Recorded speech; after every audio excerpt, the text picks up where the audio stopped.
La Constantin, 1660, by Alexandre Dumas. Chapter 1. Before beginning our story, we must warn the reader that it will not be worth his while to make researches among contemporary or other records as to the personage whose name it bears.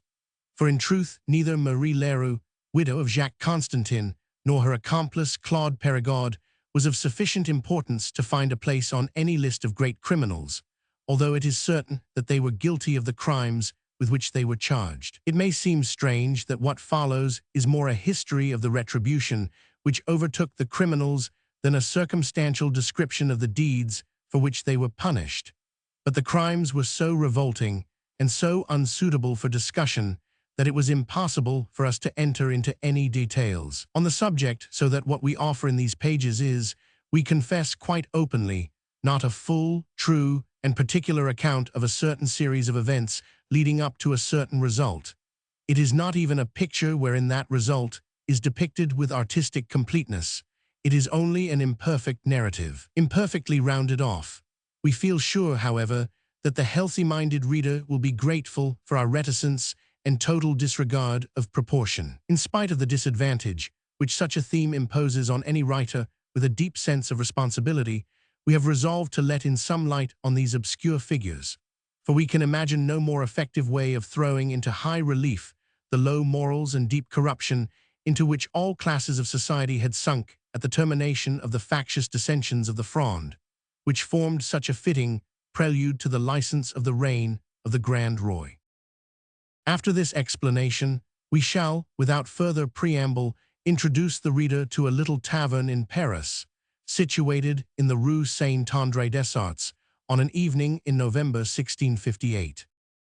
It was about 7 o'clock. 3 gentlemen were seated at one of the tables in a low, smoky room. They had already emptied several bottles, and one of them seemed to have just suggested some madcap scheme to the others, the thought of which sent them off into shouts of laughter. "Pardieu," said one of them, who was the first to recover his breath, "I must say it would be an excellent trick." "Splendid," said another, "and if you like, Commander de Jars, we can try it this very evening." "All right, my worthy king's treasurer, provided my pretty nephew here won't be too much shocked." And as he spoke, de Jars gave to the youngest of the 3 a caressing touch on the cheek with the back of his hand. "That reminds me, de Jars," said the treasurer, "that word you have just said piques my curiosity. For some months now this little fellow here, Chevalier de Moranges, follows you about everywhere like your shadow. You never told us you had a nephew. Where the devil did you get him?" The commander touched the Chevalier's knee under the table, and he, as if to avoid speaking, slowly filled and emptied his glass. "Look here," said the treasurer, "do you want to hear a few plain words, such as I shall rap out when God takes me to task about the peccadillos of my past life? I don't believe a word about the relationship. A nephew must be the son of either a brother or a sister. Now, your only sister is an abbess, and your late brother's marriage was childless. There is only one way of proving the relationship, and that is to confess that when your brother was young and wild he and love met, or else, Madame l'Abbesse. Take care, Treasurer Genin, no slander against my sister." "Well then, explain. You can't fool me. May I be hanged if I leave this place before I have dragged the secret out of you. Either we are friends or we are not. What you tell no one else you ought to tell me. What, would you make use of my purse and my sword on occasion and yet have secrets from me? It's too bad. Speak, or our friendship is at an end. I give you fair warning that I shall find out everything and publish it abroad to court and city. When I strike a trail, there's no turning me aside. It will be best for you to whisper your secret voluntarily into my ear, where it will be as safe as in the grave." "How full of curiosity you are, my good friend," said de Jars, leaning one elbow on the table and twirling the points of his mustache with his hand. "But if I were to wrap my secret round the point of a dagger, would you not be too much afraid of pricking your fingers to pull it off?" "Not I," said the king's treasurer, beginning to twirl his mustache also. "The doctors have always told me that I am of too full a complexion, and that it would do me all the good in the world to be bled now and then. But what would be an advantage to me would be dangerous to you. It's easy to see from your jaundiced phiz that for you bloodletting is no cure. And you would really go that length. You would risk a duel if I refused to let you get to the bottom of my mystery. Yes, on my honor. Well, how is it to be? My dear boy, said de Jars to the youth, we are caught and may as well yield gracefully. You don't know this big fellow as well as I do. He's obstinacy itself. You can make the most obstinate donkey go on by pulling its tail hard enough, but when Genin gets a notion into his pate, not all the legions of hell can get it out again. Besides that, he's a skillful fencer, so there's nothing for it but to trust him. Just as you like, said the young man. You know all my circumstances and how important it is that my secret should be kept. Oh, among Genin's many vices there are few virtues, and of these discretion is the greatest, so that his curiosity is harmless. A quarter of an hour hence he will let himself be killed, rather than reveal what just now he is ready to risk his skin to find out, whether we will or no. Genin nodded approvingly, refilled the glasses, and raising his to his lips, said in a tone of triumph, I am listening, Commander. Well, if it must be, it must. First of all, learn that my nephew is not my nephew at all. Go on. That his name is not Moranges. And the next, I am not going to reveal his real name to you. Why not? Because I don't know it myself, and no more does the Chevalier. What nonsense! No nonsense at all, but the sober truth. A few months ago the Chevalier came to Paris, bringing me a letter of introduction from a German whom I used to know years ago. This letter requested me to look after the bearer and help him in his investigations. As you said just now, love and someone once met somewhere, and that was about all was known as to his origin. Naturally, the young man wants to cut a figure in the world and would like to discover the author of his existence, that he may have someone at hand to pay the debts he is going to incur. We have brought together every scrap of information we could collect as to this person, hoping to find therein a clue that we could follow up. To be quite open with you, and convince you at the same time how extremely prudent and discreet we must be, I must tell you that we think we have found one, and that it leads to no less a dignitary than a prince of the church. But if he should get wind of our researches too soon, everything would be at an end, don't you see? So keep your tongue between your teeth. Never fear, said Genin. Now that's what I call speaking out as a friend should. I wish you luck, my gallant Chevalier de Moranges, and until you unearth your father, if you want a little money, my purse is at your service. On my word, de Jars, you must have been born with a coal.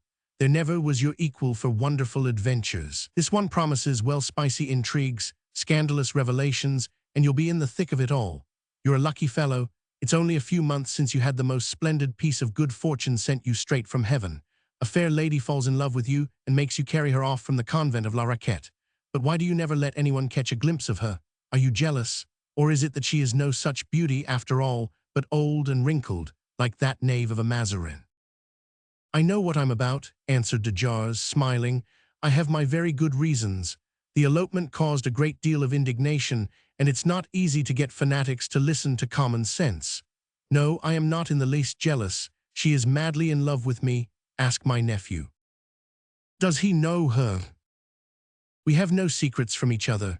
The confidence between us is without a flaw.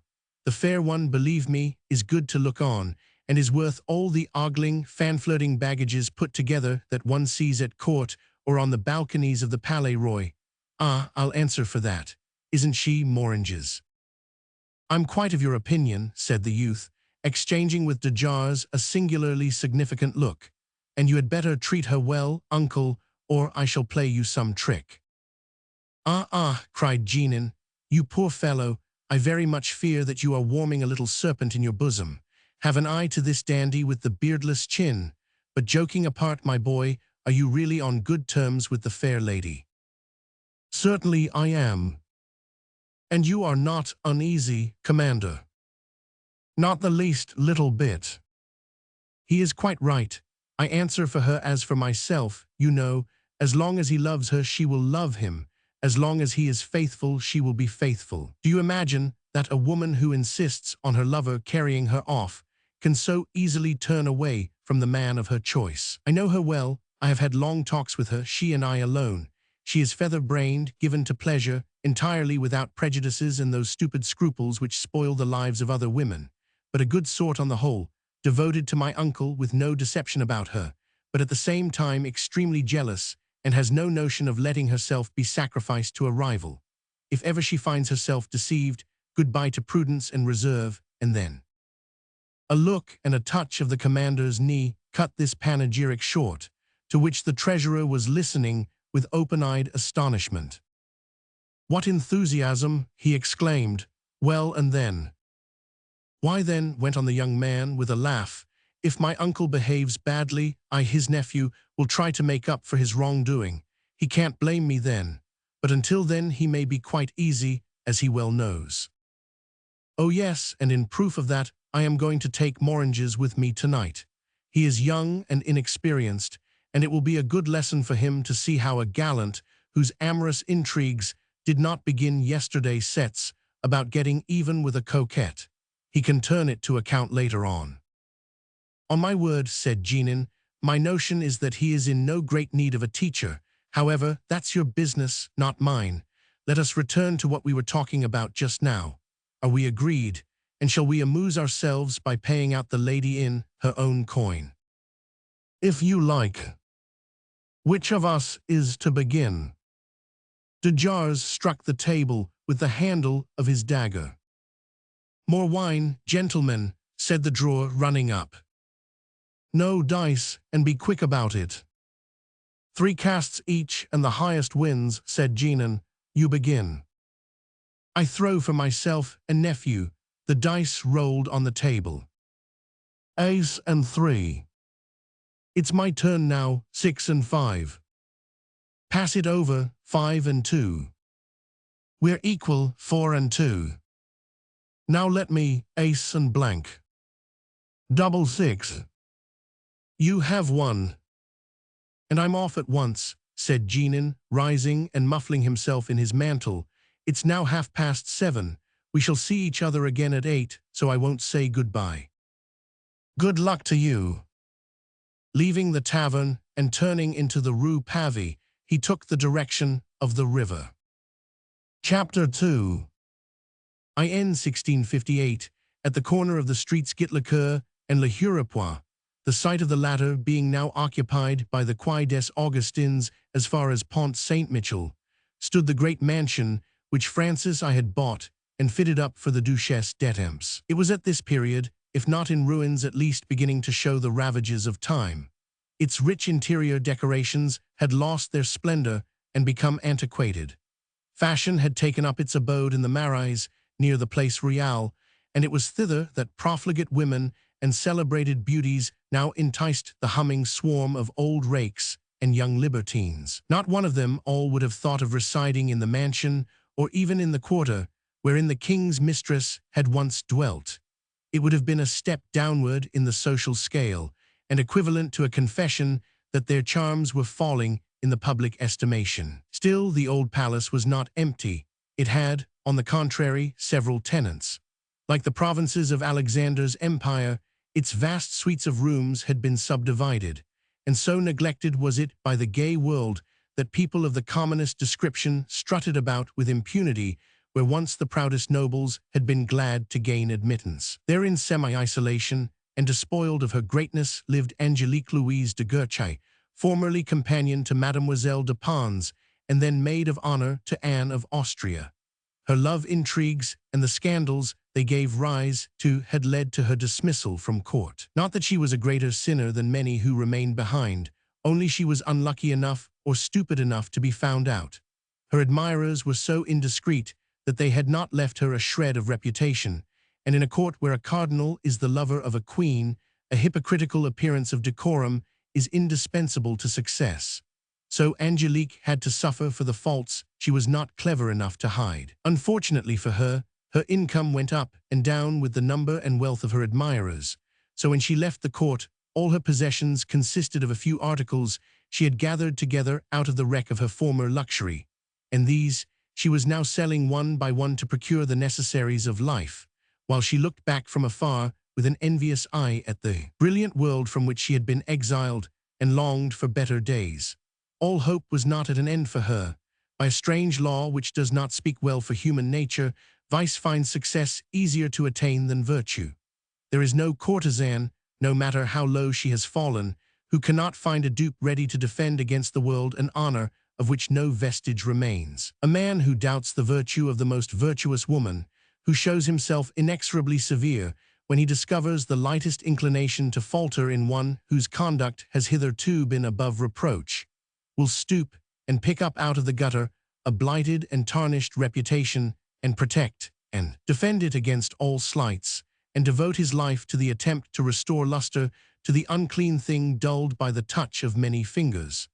In her days of prosperity, Commander de Jars and the king's treasurer had both fluttered round Mademoiselle de Guerchai, and neither had fluttered in vain. Short as was the period necessary to overcome her scruples, in as short a period it dawned on the two candidates for her favor that each had a successful rival in the other, and that however potent as a reason for surrender the doubloons of the treasurer had been, the personal appearance of the commander had proved equally cogent. As both had felt for her only a passing fancy and not a serious passion, their explanations with each other led to no quarrel between them.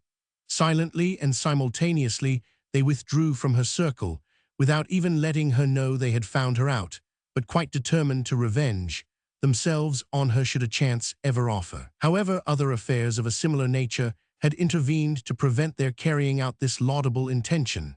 Jeannin had laid siege to a more inaccessible beauty, who had refused to listen to his sighs for less than 30 crowns, paid in advance, and de Jars had become quite absorbed by his adventure with the convent boarder at La Raquette, and the business of that young stranger whom he passed off as his nephew. Mademoiselle de Guerchai had never seen them again, and with her it was out of sight, out of mind. At the moment when she comes into our story, she was weaving her toils round a certain Duc de Vitry, whom she had seen at court, but whose acquaintance she had never made, and who had been absent when the scandalous occurrence which led to her disgrace came to light. He was a man of from 25 to 26 years of age, who idled his life away. His courage was undoubted, and being as credulous as an old libertine, he was ready to draw his sword at any moment to defend the lady whose cause he had espoused, should any insolent slanderer dare to hint there was a smirch on her virtue. Being deaf to all reports, he seemed one of those men expressly framed by heaven to be the consolation of fallen women, such a man as in our times a retired opera dancer or a superannuated professional beauty would welcome with open arms. He had only one fault: he was married. It is true he neglected his wife, according to the custom of the time, and it is probably also true that his wife cared very little about his infidelities. But still, she was an insurmountable obstacle to the fulfillment of Mademoiselle de Guerchai's hopes, who, but for her, might have looked forward to one day becoming a duchess. For about 3 weeks, however, at the time we are speaking of, the Duke had neither crossed her threshold nor written. He had told her he was going for a few days to Normandy, where he had large estates, but had remained absent so long after the date he had fixed for his return that she began to feel uneasy. What could be keeping him? Some new flame, perhaps. The anxiety of the lady was all the more keen that until now nothing had passed between them but looks of languor and words of love.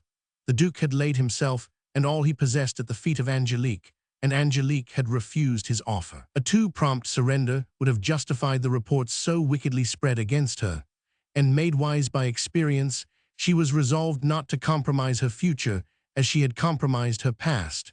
But while playing at virtue, she had also to play at disinterestedness, and her pecuniary resources were consequently almost exhausted. She had proportioned the length of her resistance to the length of her purse, and now the prolonged absence of her lover threatened to disturb the equilibrium which she had established between her virtue and her money. So it happened that the cause of the lovelorn Duc de Vitry was in great peril just at the moment when de Jars and Jeannin resolved to approach the fair one anew. She was sitting lost in thought, pondering in all good faith on the small profit it was to a woman to be virtuous, when she heard voices in the antechamber. Then her door opened, and the king's treasurer walked in. As this interview and those which followed took place in the presence of witnesses, we are obliged to ask the reader to accompany us for a time to another part of the same house. We have said there were several tenants. Now the person who occupied the rooms next to those in which Mademoiselle de Guerchai lived was a shopkeeper's widow called Rapelli, who was owner of one of the 32 houses which then occupied the bridge St. Michel. They had all been constructed at the owner's cost, in return for a lease forever. The widow Rapelli's avowed age was 40, but those who knew her longest added another 10 years to that. So, to avoid error, let us say she was 45. She was a solid little body, rather stouter than was necessary for beauty. Her hair was black, her complexion brown, her eyes prominent and always moving, lively, active, and if one once yielded to her whims, exacting beyond measure. But until then buxom and soft, and inclined to pet and spoil whoever, for the moment, had arrested her volatile fancy. Just as we make her acquaintance, this happy individual was a certain Maître Quennebert, a notary of St. Denis, and the comedy played between him and the widow was an exact counterpart of the one going on in the rooms of Mademoiselle de Guerchai, except that the roles were inverted. For while the lady was as much in love as the Duc de Vitry, the answering devotion professed by the notary was as insincere as the disinterested attachment to her lover displayed by the whilom maid of honor. Maître Quennebert was still young and of attractive appearance, but his business affairs were in a bad way. For long, he had been pretending not to understand the marked advances of the widow, and he treated her with a reserve and respect she would fain have dispensed with, and which sometimes made her doubt of his love. But it was impossible for her as a woman to complain, so she was forced to accept with resignation the persistent and unwelcome consideration with which he surrounded her. Maître Quennebert was a man of common sense and much experience, and had formed a scheme which he was prevented from carrying out by an obstacle which he had no power to remove. He wanted, therefore, to gain time, for he knew that the day he gave the susceptible widow a legal right over him, he would lose his independence. A lover to whose prayers the adored one remains deaf too long is apt to draw back in discouragement, but a woman whose part is restricted to awaiting those prayers, and answering with a yes or no, necessarily learns patience. Maître Quennebert would therefore have felt no anxiety as to the effect of his dilatoriness on the widow, were it not for the existence of a distant cousin of the late Monsieur Rapelli, who was also paying court to her, and that with a warmth much greater than had hitherto been displayed by himself. This fact, in view of the state of the notary's affairs, forced him at last to display more energy. To make up lost ground and to outdistance his rival once more, he now began to dazzle the widow with fine phrases and delight her with compliments. But to tell the truth, all this trouble was superfluous. He was beloved, and with one fond look, he might have won pardon for far greater neglect. An hour before the treasurer's arrival, there had been a knock at the door of the old house, and Maître Quennebert, curled, pomaded, and prepared for conquest, had presented himself at the widow's. She received him with a more languishing air than usual, and shot such arrows at him from her eyes that to escape a fatal wound he pretended to give way by degrees to deep sadness. The widow, becoming alarmed, asked with tenderness, "What ails you this evening?" He rose, feeling he had nothing to fear from his rival, and being master of the field, might henceforth advance or recede as seemed best for his interests. "What ails me?" he repeated with a deep sigh. "I might deceive you, might give you a misleading answer, but to you I cannot lie. I am in great trouble, and how to get out of it I don't know." "But tell me what it is," said the widow, standing up in her turn. Maître Quennebert took 3 long strides, which brought him to the far end of the room, and asked, "Why do you want to know? You can't help me. My trouble is of a kind a man does not generally confide to women." "What is it? An affair of honor?" "Yes." "Good God, you are going to fight," she exclaimed, trying to seize him by the arm. "You are going to fight." "Ah, if it were nothing worse than that," said Quennebert, pacing up and down the room, "but you need not be alarmed. It is only a money trouble. I lent a large sum a few months ago to a friend, but the knave has run away and left me in the lurch. It was trust money and must be replaced within 3 days. But where am I to get 2,000 francs? Yes, that is a large sum, and not easy to raise at such short notice. I shall be obliged to have recourse to some Jew who will drain me dry, but I must save my good name at all costs." Madame rapidly gazed at him in consternation. Maître Quennebert, divining her thought, hastened to add, "I have just 1/3 of what is needed." "Only 1/3. With great care, and by scraping together all I possess, I can make up 800 livres. But may I be damned in the next world, or punished as a swindler in this, and one's as bad as the other to me, if I can raise 1 farthing more. But suppose someone should lend you the 1,200 francs, what then?" "Pardieu, I should accept them," cried the notary, as if he had not the least suspicion whom she could mean. "Do you happen to know anyone, my dear Madame Rapally?" The widow nodded affirmatively, at the same time giving him a passionate glance. "Tell me quick the name of this delightful person, and I shall go to him tomorrow morning. You don't know what a service you are rendering me, and I was so near not telling you of the fix I was in, lest you should torment yourself uselessly. Tell me his name." "Can you not guess it?" "How should I guess it?" "Think well, does no one occur to you?" "No, no one," said Quennebert, with the utmost innocence. "Have you no friends?" "1 or 2. "Would they not be glad to help you?" "They might, but I have mentioned the matter to no one." "To no one?" "Except you." "Well, well, Madame Rapally, I hope I don't understand you. It's not possible you would not humiliate me. Come, come, it's a riddle, and I am too stupid to solve it. I give it up. Don't tantalize me any longer. Tell me the name." The widow, somewhat abashed by this exhibition of delicacy on the part of Maître Quennebert, blushed, cast down her eyes, and did not venture to speak. As the silence lasted some time, it occurred to the notary that he had been perhaps too hasty in his supposition, and he began to cast round for the best means of retrieving his blunder. "You do not speak," he said. "I see it was all a joke." "No," said the widow at last in a timid voice, "it was no joke. I was quite in earnest, but the way you take things is not very encouraging."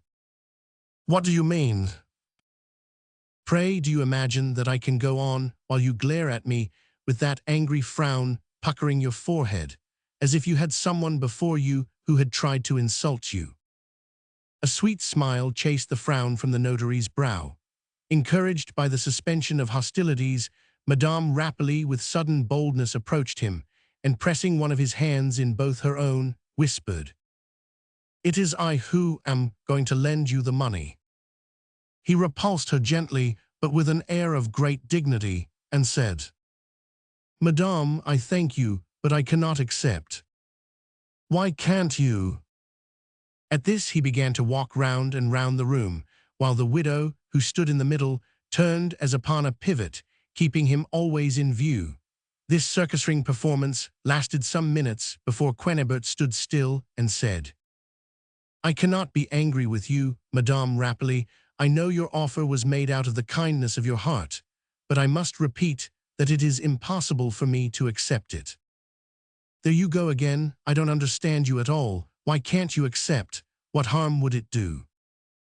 "If there were no other reason, because people might suspect that I confided my difficulties to you in the hope of help." "And supposing you did, what then? People speak hoping to be understood. You wouldn't have minded asking anyone else." "So you really think I did come in that hope?" "Mon dear, I don't think anything at all that you don't want. It was I who dragged the confidence from you by my questions. I know that very well. But now that you have told me your secret, how can you hinder me from sympathizing with you, from desiring to aid you? When I learned your difficulty, ought I to have been amused and gone into fits of laughter? What? It's an insult to be in a position to render you a service. That's a strange kind of delicacy.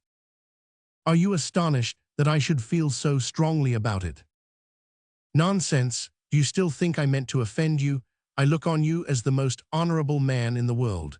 If anyone were to tell me that he had seen you commit a base action, I should reply that it was a lie. Does that satisfy you? But suppose they got hold of it in the city. Suppose it were reported that Maître Quennebert had taken money from Madame de Rapally. would it be the same as if they said Maître Quennebert had borrowed 1,200 livres from Monsieur Robert or some other businessman? I don't see what difference it could make. But I do. What then? It's not easy to express, but you exaggerate both the service and the gratitude you ought to feel. I think I know why you refuse. You're ashamed to take it as a gift, aren't you? Yes, I am. Well, I'm not going to make you a gift.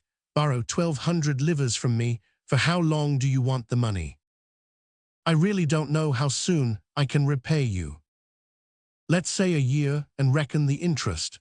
Sit down there, you baby, and write out a promissory note. Maître Quennebert made some further show of resistance, but at last yielded to the widow's importunity. It is needless to say that the whole thing was a comedy on his part, except that he really needed the money. But he did not need it to replace a sum of which a faithless friend had robbed him, but to satisfy his own creditors, who, out of all patience with him, were threatening to sue him, and his only reason for seeking out Madame de Rapilly was to take advantage of her generous disposition towards himself. His feigned delicacy was intended to induce her to insist so urgently that in accepting he should not fall too much in her esteem, but should seem to yield to force. And his plan met with complete success, for at the end of the transaction he stood higher than ever in the opinion of his fair creditor, on account of the noble sentiments he had expressed. The note was written out in legal form, and the money counted down on the spot. "How glad I am," said she then, while Quennebert still kept up some pretense of delicate embarrassment, although he could not resist casting a stolen look at the bag of crowns lying on the table beside his cloak. "Do you intend to go back to St. Denis tonight?"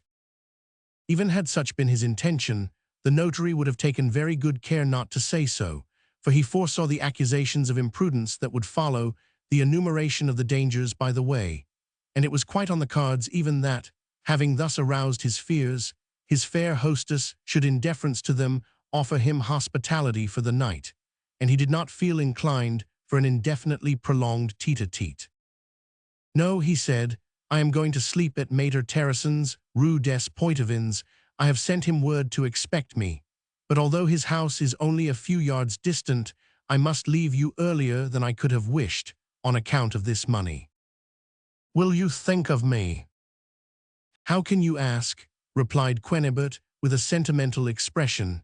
"You have compelled me to accept the money, but I shall not be happy till I have repaid you. Suppose this loan should make us fall out. You may be quite sure that if you don't pay when the bill falls due, I shall have recourse to the law." "Oh, I know that very well. I shall enforce all my rights as a creditor. I expect nothing else. I shall show no pity." And the widow gave a saucy laugh and shook her finger at him. "Madame Rapilly," said the notary, who was most anxious to bring this conversation to an end, dreading every moment that it would take a languishing tone, "Madame Rapilly, will you add to your goodness by granting me one more favor?" "What is it?" "The gratitude that is simulated is not difficult to bear, but genuine, sincere gratitude, such as I feel, is a heavy burden, as I can assure you. It is much easier to give than to receive. Promise me, then, that from now till the year is up, there shall be no more reference between us to this money, and that we shall go on being good friends as before. Leave it to me to make arrangements to acquit myself honorably of my obligations towards you. I need say no more. Till a year's up, mum's the word." "It shall be as you desire, Maître Quennebert," answered Madame Rapilly, her eyes shining with delight. "It was never my intention to lay you under embarrassing obligations, and I leave it all to you. Do you know that I am beginning to believe in presentiments?" "You becoming superstitious? Why, may I ask?" "I refused to do a nice little piece of ready money business this morning." "Did you?" "Yes, because I had a sort of feeling that made me resist all temptation to leave myself without cash. Imagine, I received a visit today from a great lady who lives in this house, in the suite of apartments next to mine." "What is her name?" "Mademoiselle de Guerchy." And what did she want with you? She called in order to ask me to buy, for 400 livres, some of her jewels which are well worth 600, for I understand such things, or should I prefer it to lend her that sum and keep the jewels as security? It appears that Mademoiselle is in great straits. De Guerchy, do you know the name? I think I have heard it. They say she has had a stormy past and has been greatly talked of, but then half of what one hears is lies. Since she came to live here, she has been very quiet. No visitors except one, a nobleman, a duke. Wait a moment. What's his name? The Duc de Vitry, and for over 3 weeks even he hasn't been near her. I imagine from this absence that they have fallen out and that she is beginning to feel the want of money. You seem to be intimately acquainted with this young woman's affairs. Indeed I am, and yet I never spoke to her till this morning. How did you get your information, then? By chance. The room adjoining this and one of those she occupies were formerly one large room, which is now divided into two by a partition wall covered with tapestry, but in the two corners the plaster has crumbled away with time, and one can see into the room through slits in the tapestry without being seen oneself. Are you inquisitive? Not more than you, Madame Rapelli. Come with me. Someone knocked at the street door a few moments ago. There's no one else in the house likely to have visitors at this hour. Perhaps her admirer has come back. If so, we are going to witness a scene of recrimination or reconciliation. How delightful. Although he was not leaving the widow's lodgings, Maître Quennebert took up his hat and cloak and the blessed bag of crown pieces and followed Madame Rapelli on tiptoe, who on her side moved as slowly as a tortoise and as lightly as she could. They succeeded in turning the handle of the door into the next room without making much noise. Breathed the widow softly. Listen, they are speaking. She pointed to the place where he would find a peephole in one corner of the room and crept herself towards the corresponding corner. Quennebert, who was by no means anxious to have her at his side, motioned to her to blow out the light. This being done, he felt secure, for he knew that in the intense darkness which now enveloped them, she could not move from her place without knocking against the furniture between them, so he glued his face to the partition. An opening just large enough for one eye allowed him to see everything that was going on in the next room. Just as he began his observations, the treasurer at Mademoiselle de Guerchy's invitation was about to take a seat near her, but not too near for perfect respect. Both of them were silent and appeared to labor under great embarrassment at finding themselves together, and explanations did not readily begin. The lady had not an idea of the motive of the visit, and her quondam lover feigned the emotion necessary to the success of his undertaking. Thus Maître Quennebert had full time to examine both, and especially Angelique. The reader will doubtless desire to know what was the result of the notary's observation. Chapter 3. Angelique Louise de Guerchy was a woman of about 28 years of age, tall, dark, and well-made. The loose life she had led had, it is true, somewhat staled her beauty, marred the delicacy of her complexion, and coarsened the naturally elegant curves of her figure.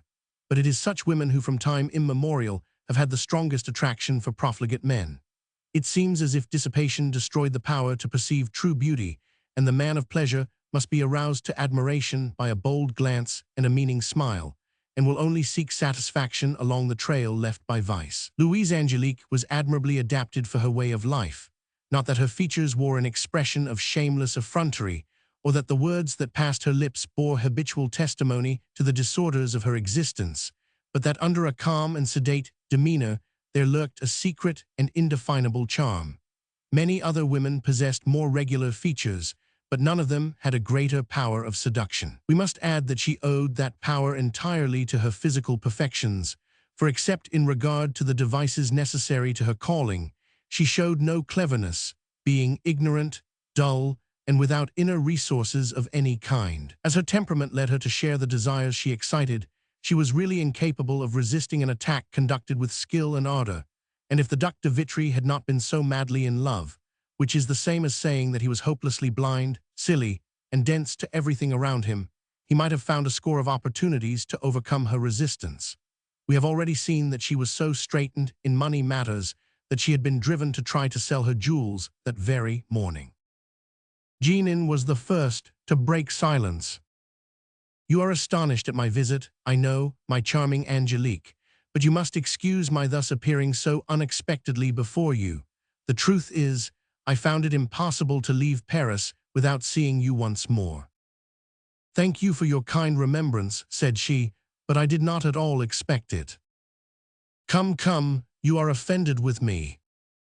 She gave him a glance of mingled disdain and resentment, but he went on in a timid, wistful tone. "I know that my conduct must have seemed strange to you, and I acknowledge that nothing can justify a man for suddenly leaving the woman he loves. I do not dare to say the woman who loves him without a word of explanation. But dear Angelique, I was jealous." "Jealous," she repeated incredulously. "I tried my best to overcome the feeling, and I hid my suspicions from you. 20 times I came to see you bursting with anger and determined to overwhelm you with reproaches, but at the sight of your beauty I forgot everything but that I loved you. My suspicions dissolved before a smile. One word from your lips charmed me into happiness. But when I was again alone my terrors revived. I saw my rivals at your feet, and rage possessed me once more. Ah, you never knew how devotedly I loved you." She let him speak without interruption. Perhaps the same thought was in her mind as in Quennebert's, who, himself a past master in the art of lying, was thinking. "The man does not believe a word of what he is saying." But the treasurer went on. "I can see that even now you doubt my sincerity. Does my lord desire that his handmaiden should be blunt? Well, I know that there is no truth in what you say.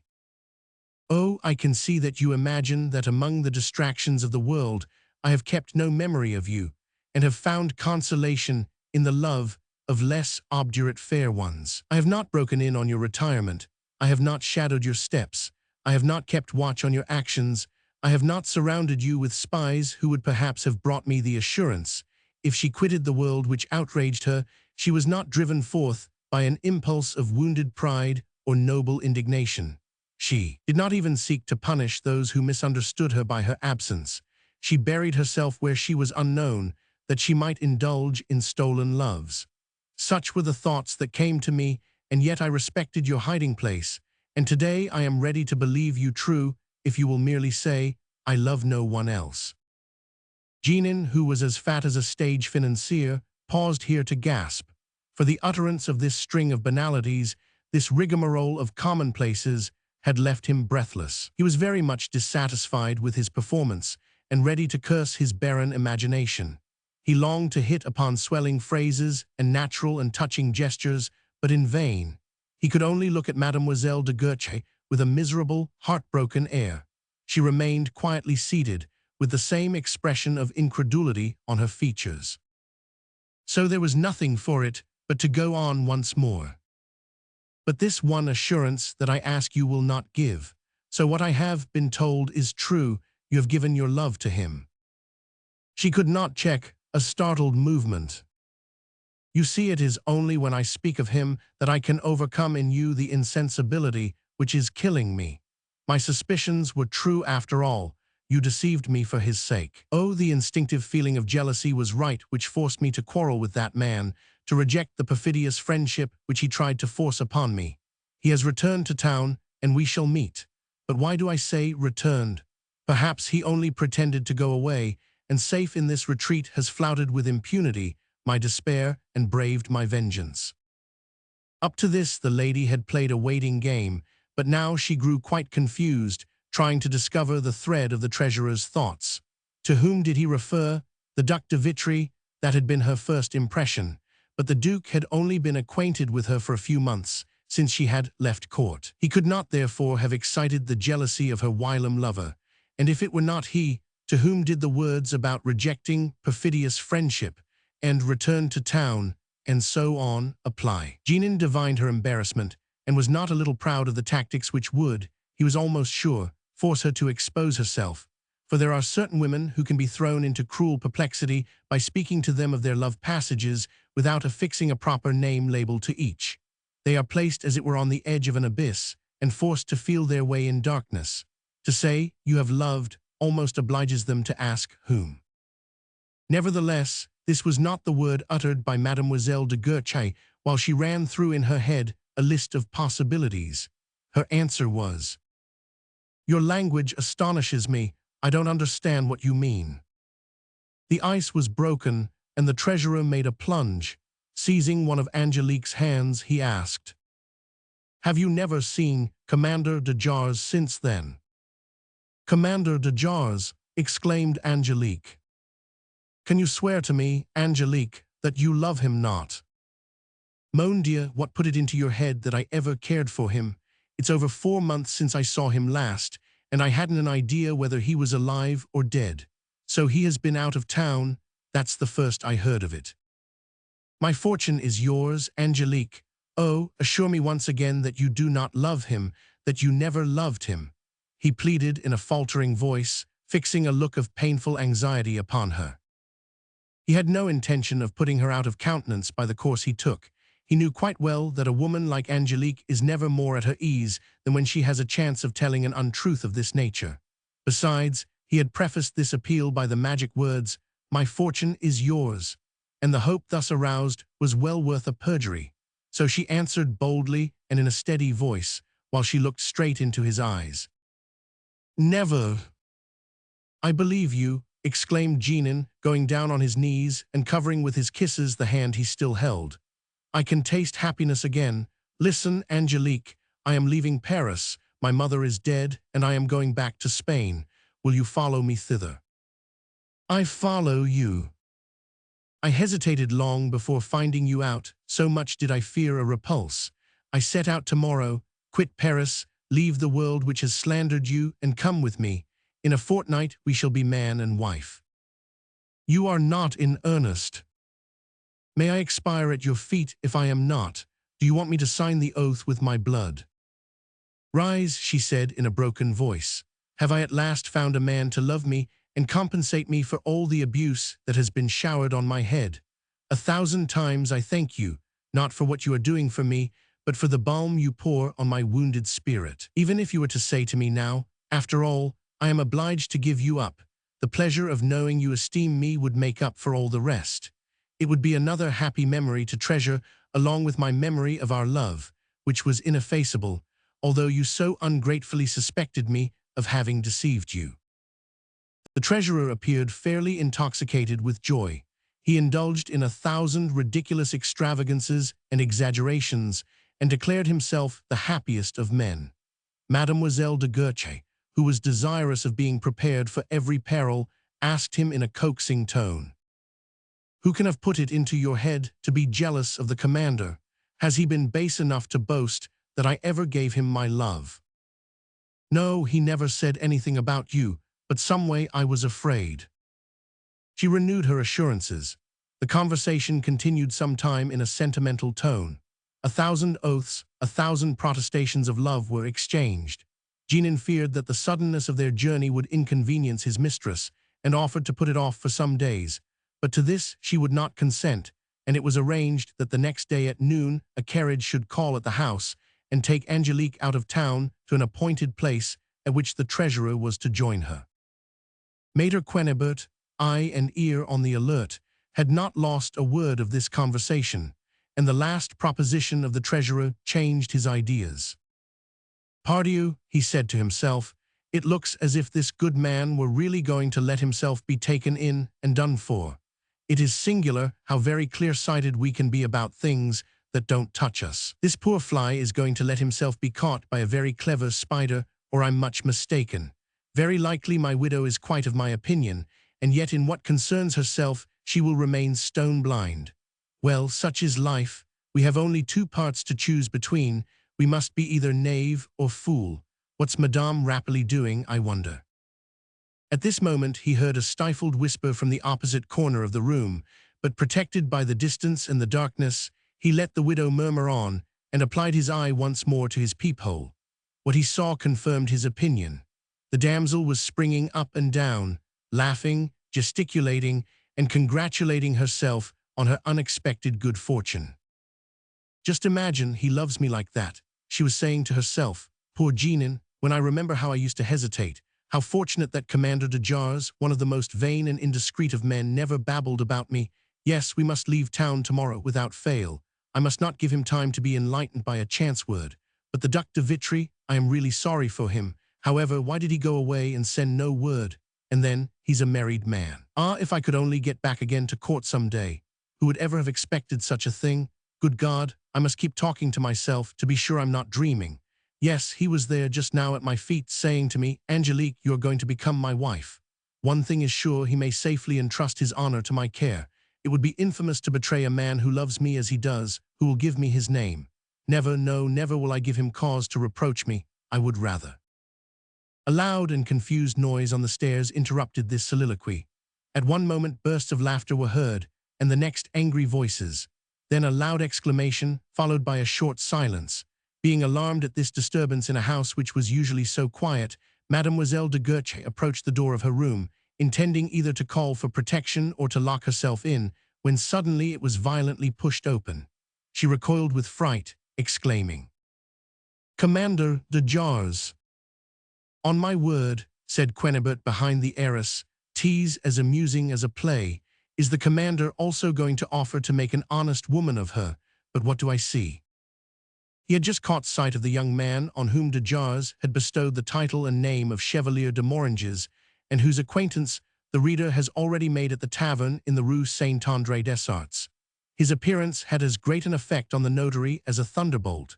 He stood motionless, trembling, breathless, his knees ready to give way beneath him, everything black before his eyes. However, he soon pulled himself together and succeeded in overcoming the effects of his surprise and terror. He looked once more through the hole in the partition and became so absorbed that no one in the whole world could have got a word from him just then. The devil himself might have shrieked into his ears unheeded, and a naked sword suspended over his head would not have induced him to change his place. Chapter 4. Before Mademoiselle de Guerchy had recovered from her fright, the commander spoke. "As I am a gentleman, my beauty, if you were the Abbess of Montmartre, you could not be more difficult of access. I met a blackguard on the stairs who tried to stop me and whom I was obliged to thrash soundly. Is what they told me on my return true? Are you really doing penance, and do you intend to take the veil?" "Sir," answered Angelique with great dignity, "whatever may be my plans, I have a right to be surprised at your violence and at your intrusion at such an hour." "Before we go any farther," said de Jars, twirling round on his heels, "allow me to present to you my nephew, the Chevalier de Moranges." "Chevalier de Moranges," muttered Quennebert, on whose memory in that instant the name became indelibly engraven. "A young man," continued the commander, "who has come back with me from abroad. Good style, as you see, charming appearance. Now, you young innocent, lift up your great black eyes and kiss Madame's hand. I allow it." "Monsieur le Commandeur, leave my room. Begone, or I shall call." "Whom then? Your lackeys? But I have beaten the only one you keep, as I told you, and it will be some time before he'll be in a condition to light me downstairs. Begone, indeed. Is that the way you receive an old friend? Pray be seated, Chevalier." He approached Mademoiselle de Guerchy, and, despite her resistance, seized hold of one of her hands, and forcing her to sit down, seated himself beside her. "That's right, my girl," said he. "Now let us talk sense. I understand that before a stranger you consider yourself obliged to appear astonished at my ways of going on. But he knows all about us, and nothing he may see or hear will surprise him. So a truce to prudery. I came back yesterday, but I could not make out your hiding place till today. Now I'm not going to ask you to tell me how you have gone on in my absence. God and you alone know, and while he will tell me nothing, you would only tell me fibs, and I want to save you from that venial sin at least. But here I am, in as good spirits as ever, more in love than ever, and quite ready to resume my old habits." Meantime the lady, quite subdued by his noisy entrance and ruffianly conduct, and seeing that an assumption of dignity would only draw down on her some fresh impertinence, appeared to resign herself to her position. All this time, Quennebert never took his eyes from the Chevalier, who sat with his face towards the partition. His elegantly cut costume accentuated his personal advantages. His jet-black hair brought into relief the whiteness of his forehead. His large dark eyes with their veined lids and silky lashes had a penetrating and peculiar expression, a mixture of audacity and weakness. His thin and somewhat pale lips were apt to curl in an ironical smile. His hands were of perfect beauty, his feet of dainty smallness, and he showed with an affectation of complacence a well-turned leg above his ample boots, the turned-down tops of which, garnished with lace, fell in irregular folds over his ankles in the latest fashion. He did not appear to be more than 18 years of age, and nature had denied his charming face the distinctive sign of his sex, for not the slightest down was visible on his chin, though a little delicate penciling darkened his upper lip. His slightly effeminate style of beauty, the graceful curves of his figure, his expression, sometimes coaxing, sometimes saucy, reminding one of a page, gave him the appearance of a charming young scapegrace destined to inspire sudden passions and wayward fancies.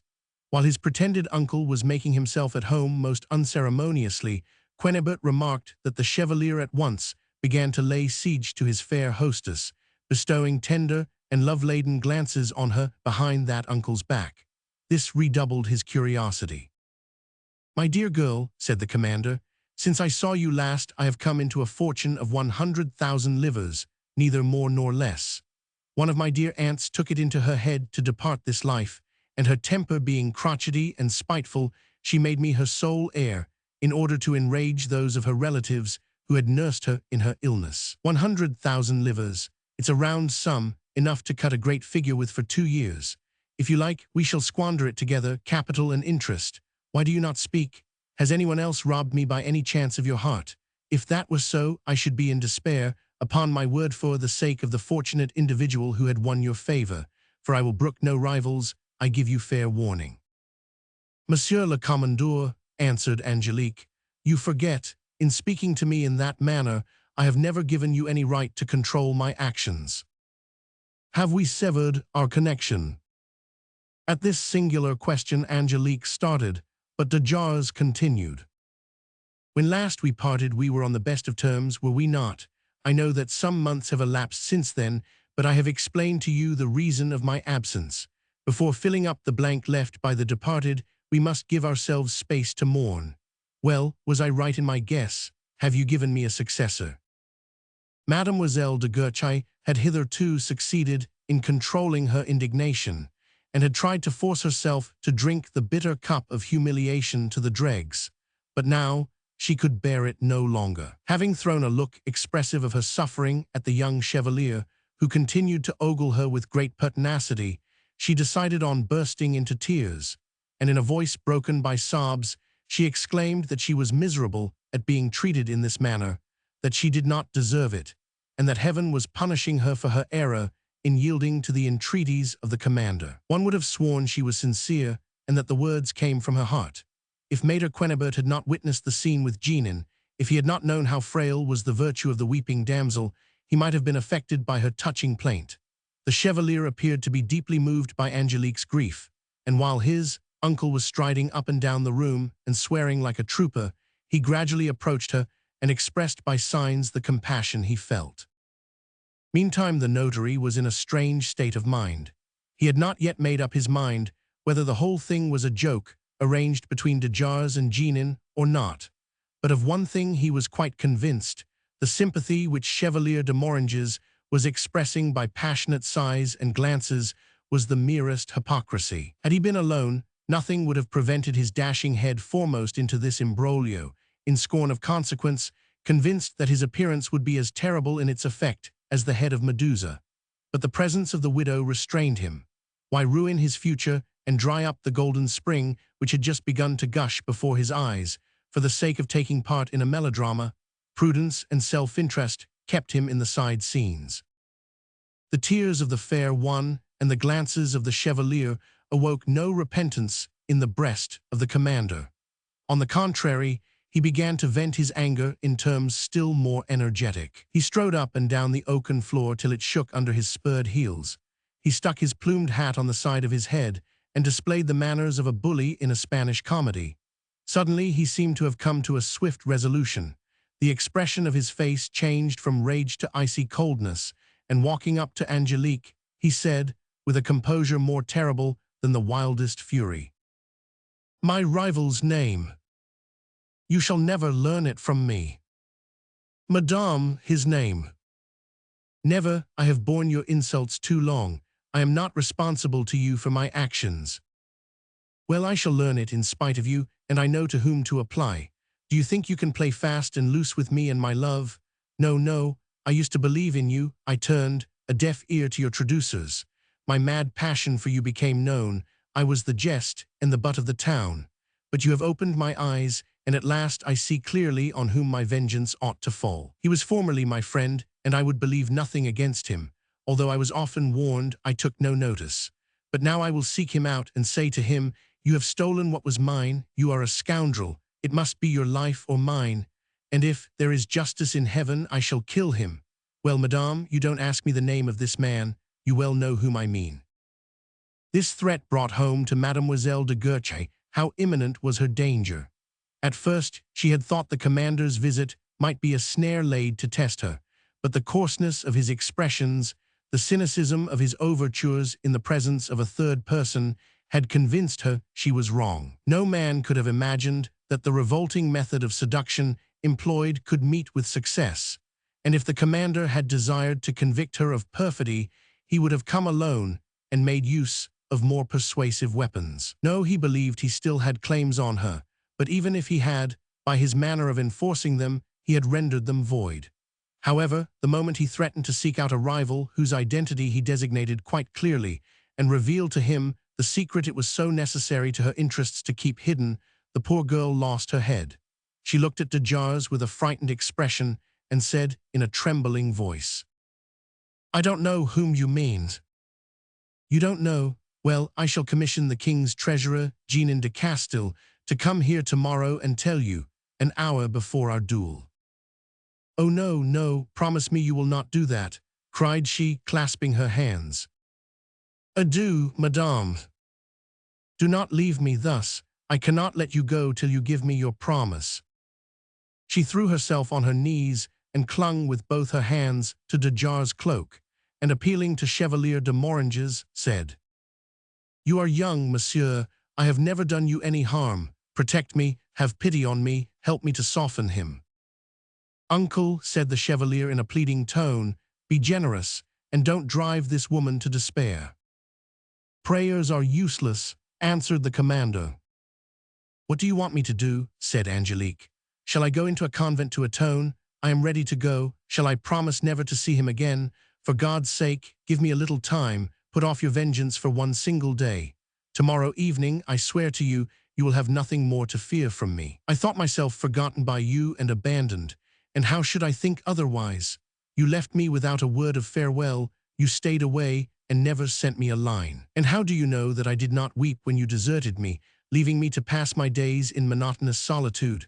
How do you know that I did not make every effort to find out why you were so long absent from my side? You say you had left town, but how was I to know that? Oh, promise me, if you love me, to give up this duel.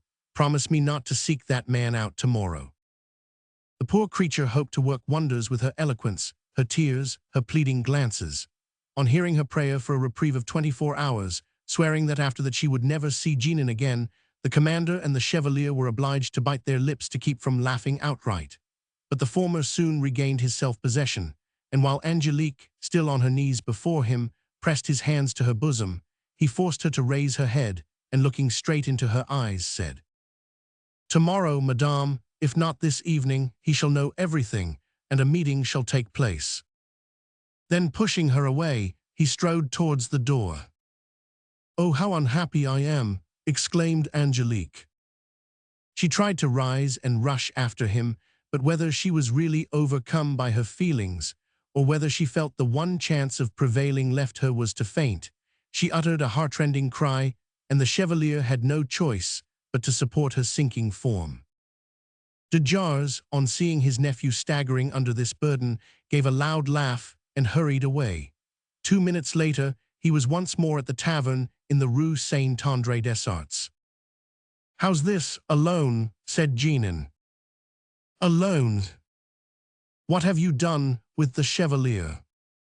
"I left him with our charmer, who was unconscious, overcome with grief, exhausted. Ha, ha, ha, she fell fainting into his arms. Ha, ha, ha. It's quite possible that the young rogue, being left with her in such a condition, may cut me out. Do you think so? Ha, ha, ha. And de Jars laughed so heartily and so infectiously that his worthy friend was obliged to join in, and laughed till he choked. In the short silence which followed the departure of the commander, Maître Quennebert could hear the widow still murmuring something, but he was less disposed than ever to attend to her. "On my word," said he, "the scene now going on is more curious than all that went before. I don't think that a man has ever found himself in such a position as mine. Although my interests demand that I remain here and listen, yet my fingers are itching to box the ears of that Chevalier de Moranges. If there were only some way of getting at a proof of all this. Ah, now we shall hear something. The hussy is coming to herself." And indeed Angelique had opened her eyes and was casting wild looks around her. She put her hand to her brow several times, as if trying to recall clearly what had happened. "Is he gone?" she exclaimed at last. "Oh, why did you let him go? You should not have minded me, but kept him here." "Be calm," answered the Chevalier, "be calm, for heaven's sake. I shall speak to my uncle and prevent his ruining your prospects. Only don't weep any more, your tears break my heart. Ah, my God, how cruel it is to distress you so. I should never be able to withstand your tears. No matter what reason I had for anger, a look from you would make me forgive you everything." "Noble young man," said Angelique. "Idiot," muttered Maître Quennebert. "Swallow the honey of his words. Do, but how the deuce is it going to end? Not Satan himself ever invented such a situation. But then I could never believe you guilty without proof, irrefutable proof, and even then a word from you would fill my mind with doubt and uncertainty again. Yes, were the whole world to accuse you and swear to your guilt, I should still believe your simple word. I am young, madam. I have never known love as yet. Until an instant ago, I had no idea that more quickly than an image can excite the admiration of the eye, a thought can enter the heart and stir it to its depths, and features that one may never again behold leave a lifelong memory behind. But even if a woman of whom I knew absolutely nothing were to appeal to me, exclaiming, 'I implore your help, your protection,' I should, without stopping to consider, place my sword and my arm at her disposal and devote myself to her service. How much more eagerly would I die for you, madam, whose beauty has ravished my heart. What do you demand of me? Tell me what you desire me to do. Prevent this duel. Don't allow an interview to take place between your uncle and the man whom he mentioned. Tell me you will do this, and I shall be safe, for you have never learned to lie, I know." "Of course he hasn't. You may be sure of that, you simpleton," muttered Maître Quennebert in his corner. "If you only knew what a mere novice you are at that game compared with the Chevalier, if you only knew whom you had before you." "At your age," went on Angelique, "one cannot feign, the heart is not yet hardened and is capable of compassion. But a dreadful idea occurs to me, a horrible suspicion. Is it all a devilish trick, a snare arranged in joke? Tell me that it is not all a pretense.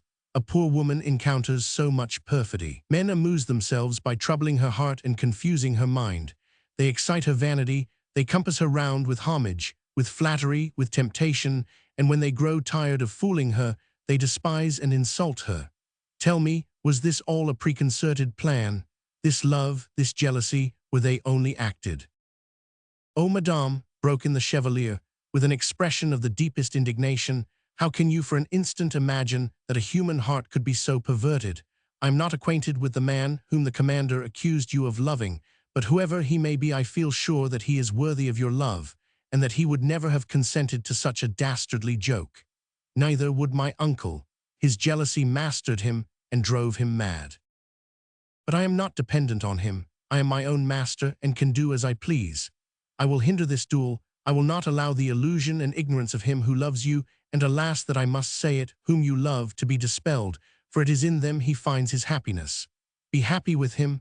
As for me, I shall never see you again, but the recollection of this meeting, the joy of having served you, will be my consolation."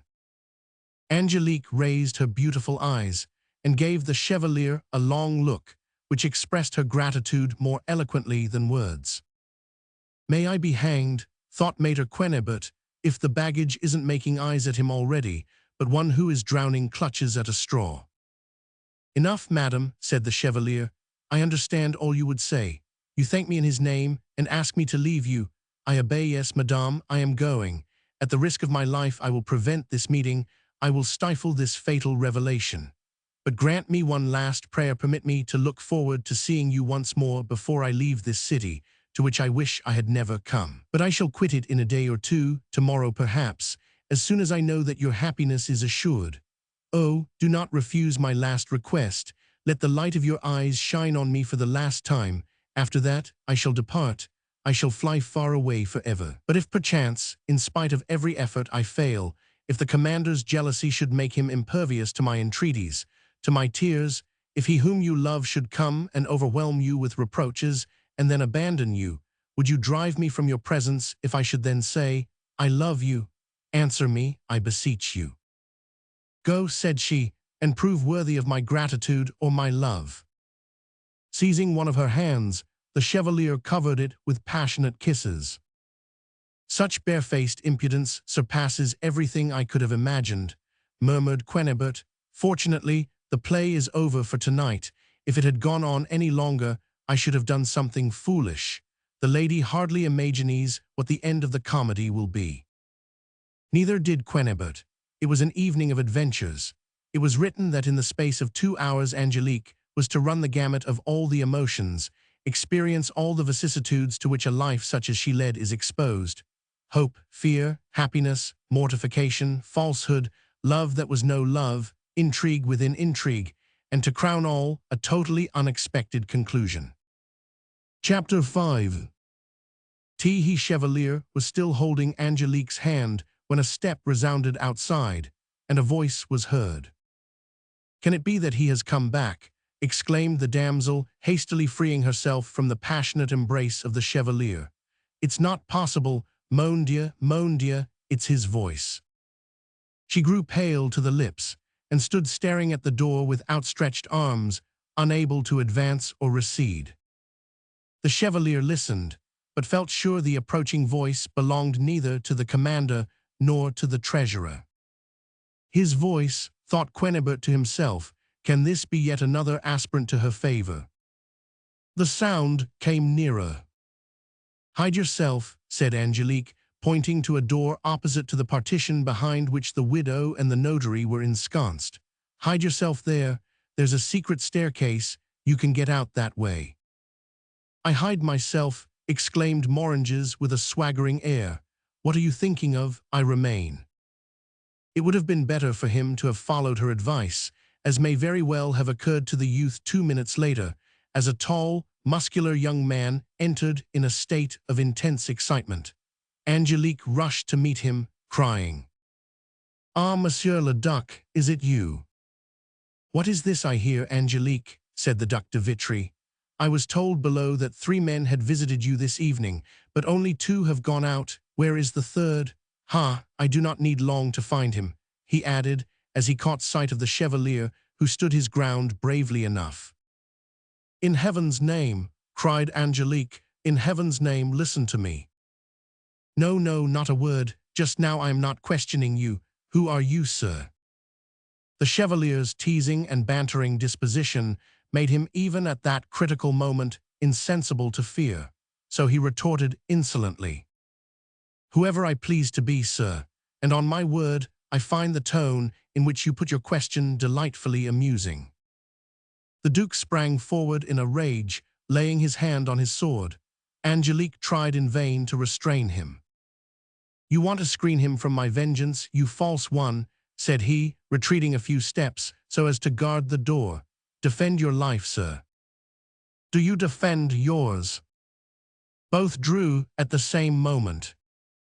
2 shrieks followed, one in the room, the other behind the tapestry, for neither Angelique nor the widow had been able to restrain her alarm as the 2 swords flashed in air. In fact, the latter had been so frightened that she fell heavily to the floor in a faint. This incident probably saved the young man's life. His blood had already begun to run cold at the sight of his adversary foaming with rage, and standing between him and the door, when the noise of the fall distracted the Duke's attention. "What was that?" he cried. "Are there other enemies concealed here too?" And forgetting that he was leaving a way of escape free, he rushed in the direction from which the sound came and lunged at the tapestry-covered partition with his sword. Meantime, the Chevalier, dropping all his airs of bravado, sprang from one end of the room to the other like a cat pursued by a dog.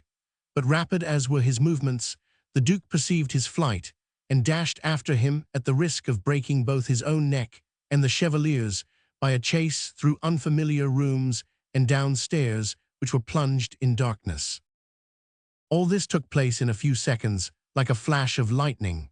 Twice, with hardly any interval, the street door opened and shut noisily, and the two enemies were in the street, one pursued and the other pursuing. "My God, just to think of all that has happened is enough to make one die of fright," said Mademoiselle de Guerchy. "What will come next, I should like to know, and what shall I say to the Duke when he comes back?" Just at this instant, a loud cracking sound was heard in the room. Angelique stood still, once more struck with terror, and recollecting the cry she had heard. Her hair, which was already loosened, escaped entirely from its bonds, and she felt it rise on her head as the figures on the tapestry moved and bent towards her. Falling on her knees and closing her eyes, she began to invoke the aid of God and all the saints. But she soon felt herself raised by strong arms, and looking round, she found herself in the presence of an unknown man who seemed to have issued from the ground or the walls, and who, seizing the only light left unextinguished in the scuffle, dragged her more dead than alive into the next room. This man was, as the reader will have already guessed, Maître Quennebert. As soon as the Chevalier and the Duke had disappeared, the notary had run towards the corner where the widow lay, and having made sure that she was really unconscious and unable to see or hear anything, so that it would be quite safe to tell her any story he pleased next day, he returned to his former position, and applying his shoulder to the partition, easily succeeded in freeing the ends of the rotten laths from the nails which held there, and pushing them before him, made an aperture large enough to allow of his passing through into the next apartment. He applied himself to this task with such vigor, and became so absorbed in its accomplishment, that he entirely forgot the bag of 1,200 livres which the widow had given him. "Who are you? What do you want with me?" cried Mademoiselle de Guerchy, struggling to free herself. "Silence," was Quennebert's answer. "Don't kill me, for pity's sake." "Who wants to kill you? But be silent. I don't want your shrieks to call people here. I must be alone with you for a few moments. Once more I tell you to be quiet, unless you want me to use violence. If you do what I tell you, no harm shall happen to you." "But who are you, monsieur?" "I am neither a burglar nor a murderer. That's all you need to know. The rest is no concern of yours. Have you writing materials at hand?" "Yes, monsieur, there they are on that table." "Very well, now sit down at the table." "Why?" "Sit down and answer my questions." "The first man who visited you this evening was M. Genin, was he not?" "Yes, M. Genin de Castel." "The king's treasurer?" "Yes." "All right. The second was Commander de Jars, and the young man he brought with him was his nephew, the Chevalier de Moranges. The last comer was a duke. Am I not right?" "The Duc de Vitry." "Now write from my dictation." He spoke very slowly, and Mademoiselle de Guerchy, obeying his commands, took up her pen. "Today," dictated Quennebert, "today, this 20th day of the month of November, in the year of the Lord, I. What is your full name?" "Angelique Louise de Guerchy." "Go on." "I, Angelique Louise de Guerchy, was visited, in the rooms which I occupy, in the mansion of the Duchesse d'Étampes, corner of the streets Gitlecoeur and du Hurepoix, about 7:30 o'clock in the evening, in the first place, by Messire Genin de Castel, King's Treasurer; in the second place, by Commander de Jars, who was accompanied by a young man, his nephew, the Chevalier de Moranges; in the third place, after the departure of Commander de Jars, and while I was alone with the Chevalier de Moranges, by the Duc de Vitry, who drew his sword upon the said Chevalier and forced him to take flight. Now put in a line by itself and use capitals, description of the Chevalier de Moranges.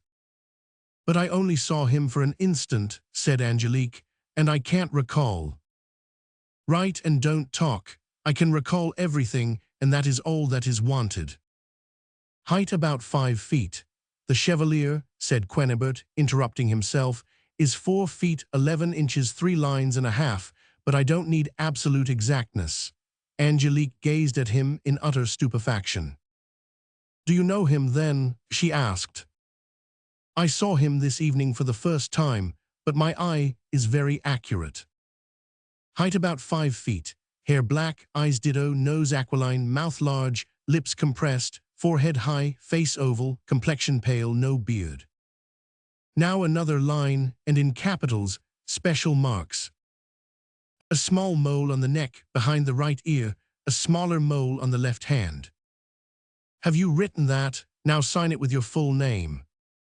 What use are you going to make of this paper? I should have told you before, if I had desired you to know. Any questions are quite useless. I don't enjoin secrecy on you, however, added the notary, as he folded the paper and put it into his doublet pocket. You are quite free to tell anyone you like that you have written the description of the Chevalier de Moranges at the dictation of an unknown man, who got into your room you don't know how, by the chimney or through the ceiling perhaps, but who was determined to leave it by a more convenient road. Is there not a secret staircase? Show me where it is. I don't want to meet anyone on my way out. Angelique pointed out a door to him hidden by a damask curtain, and Quennebert, saluting her, opened it and disappeared, leaving Angelique convinced that she had seen the devil in person. Not until the next day did the sight of the displaced partition explain the apparition, but even then so great was her fright, so deep was the terror which the recollection of the mysterious man inspired, that despite the permission to tell what had happened, she mentioned her adventure to no one, and did not even complain to her neighbor, Madame Rapelli, of the inquisitiveness which had led the widow to spy on her actions. Chapter 6. W.E. left de Jars and Jeannin, roaring with laughter, in the tavern in the Rue Saint-André-des-Arts.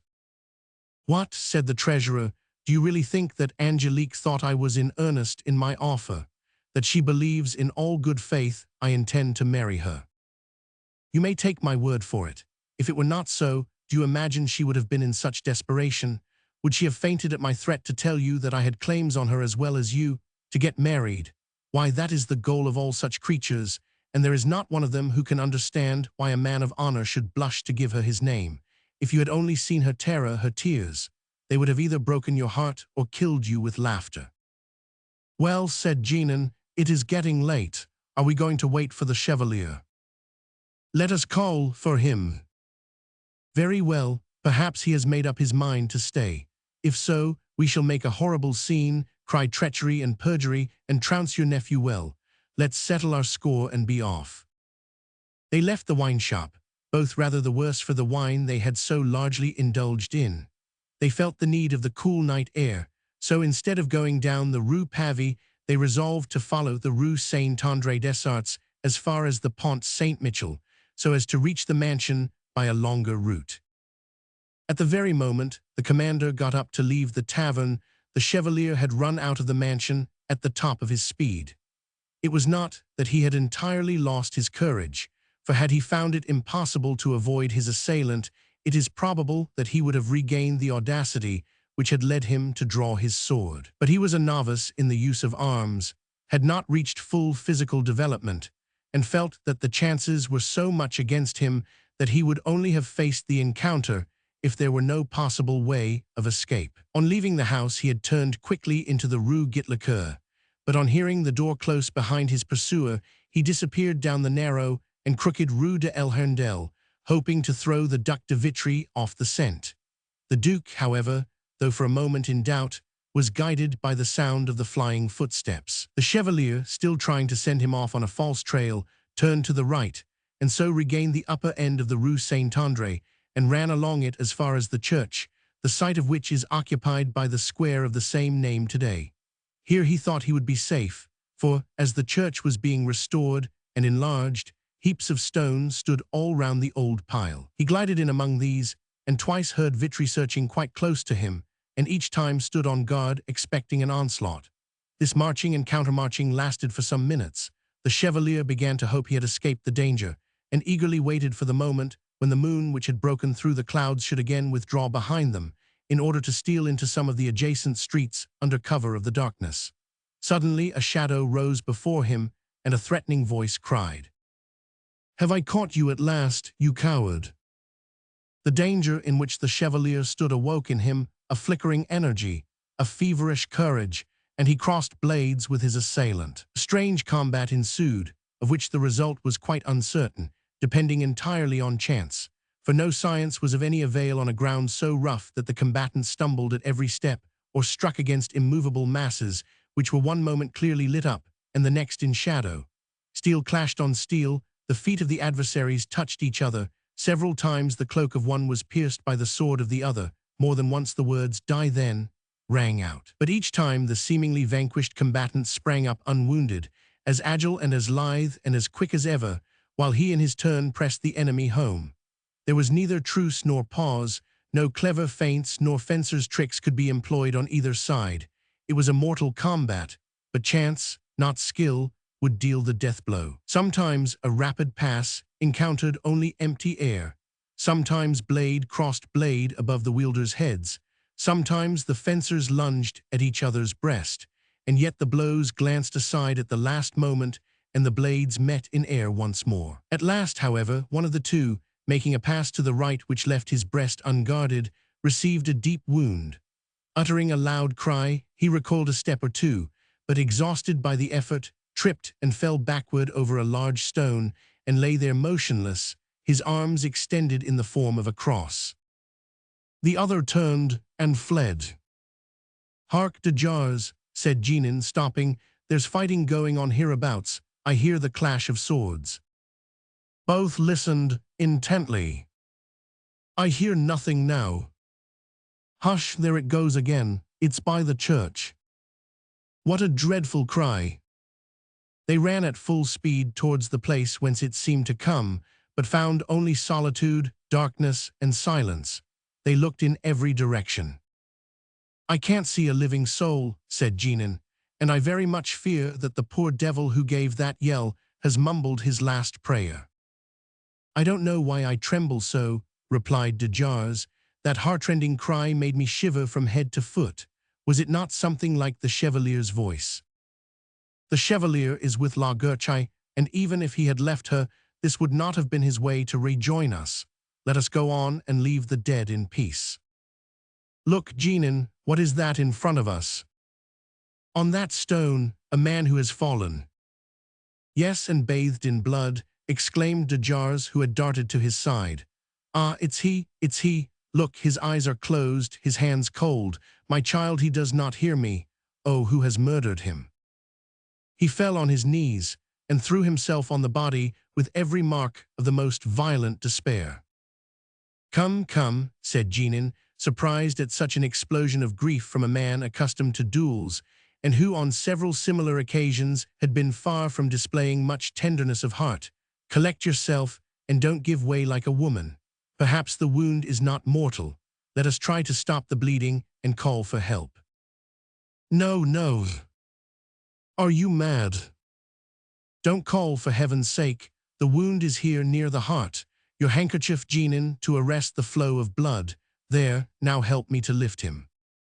"What does that mean?" cried Jeannin, who had just laid his hand on the Chevalier. "I don't know whether I'm awake or asleep. Why, it's a—" "Be silent, on your life. I shall explain everything, but now be silent. There is someone looking at us." There was indeed a man wrapped in a mantle, standing motionless some steps away. "What are you doing here?" asked de Jars. "May I ask what you are doing, gentlemen?" retorted Maître Quennebert in a calm and steady voice. "Your curiosity may cost you dear, monsieur. We are not in the habit of allowing our actions to be spied on. And I am not in the habit of running useless risks, most noble cavaliers. You are, it is true, 2 against 1, but," he added, throwing back his cloak and grasping the hilts of a pair of pistols tucked in his belt. "These will make us equal. You are mistaken as to my intentions. I had no thought of playing the spy. It was chance alone that led me here, and you must acknowledge that finding you in this lonely spot, engaged as you are at this hour of the night, was quite enough to awake the curiosity of a man as little disposed to provoke a quarrel as to submit to threats. It was chance also that brought us here. We were crossing the square, my friend and I, when we heard groans. We followed the sound and found this young gallant, who is a stranger to us, lying here with a wound in his breast."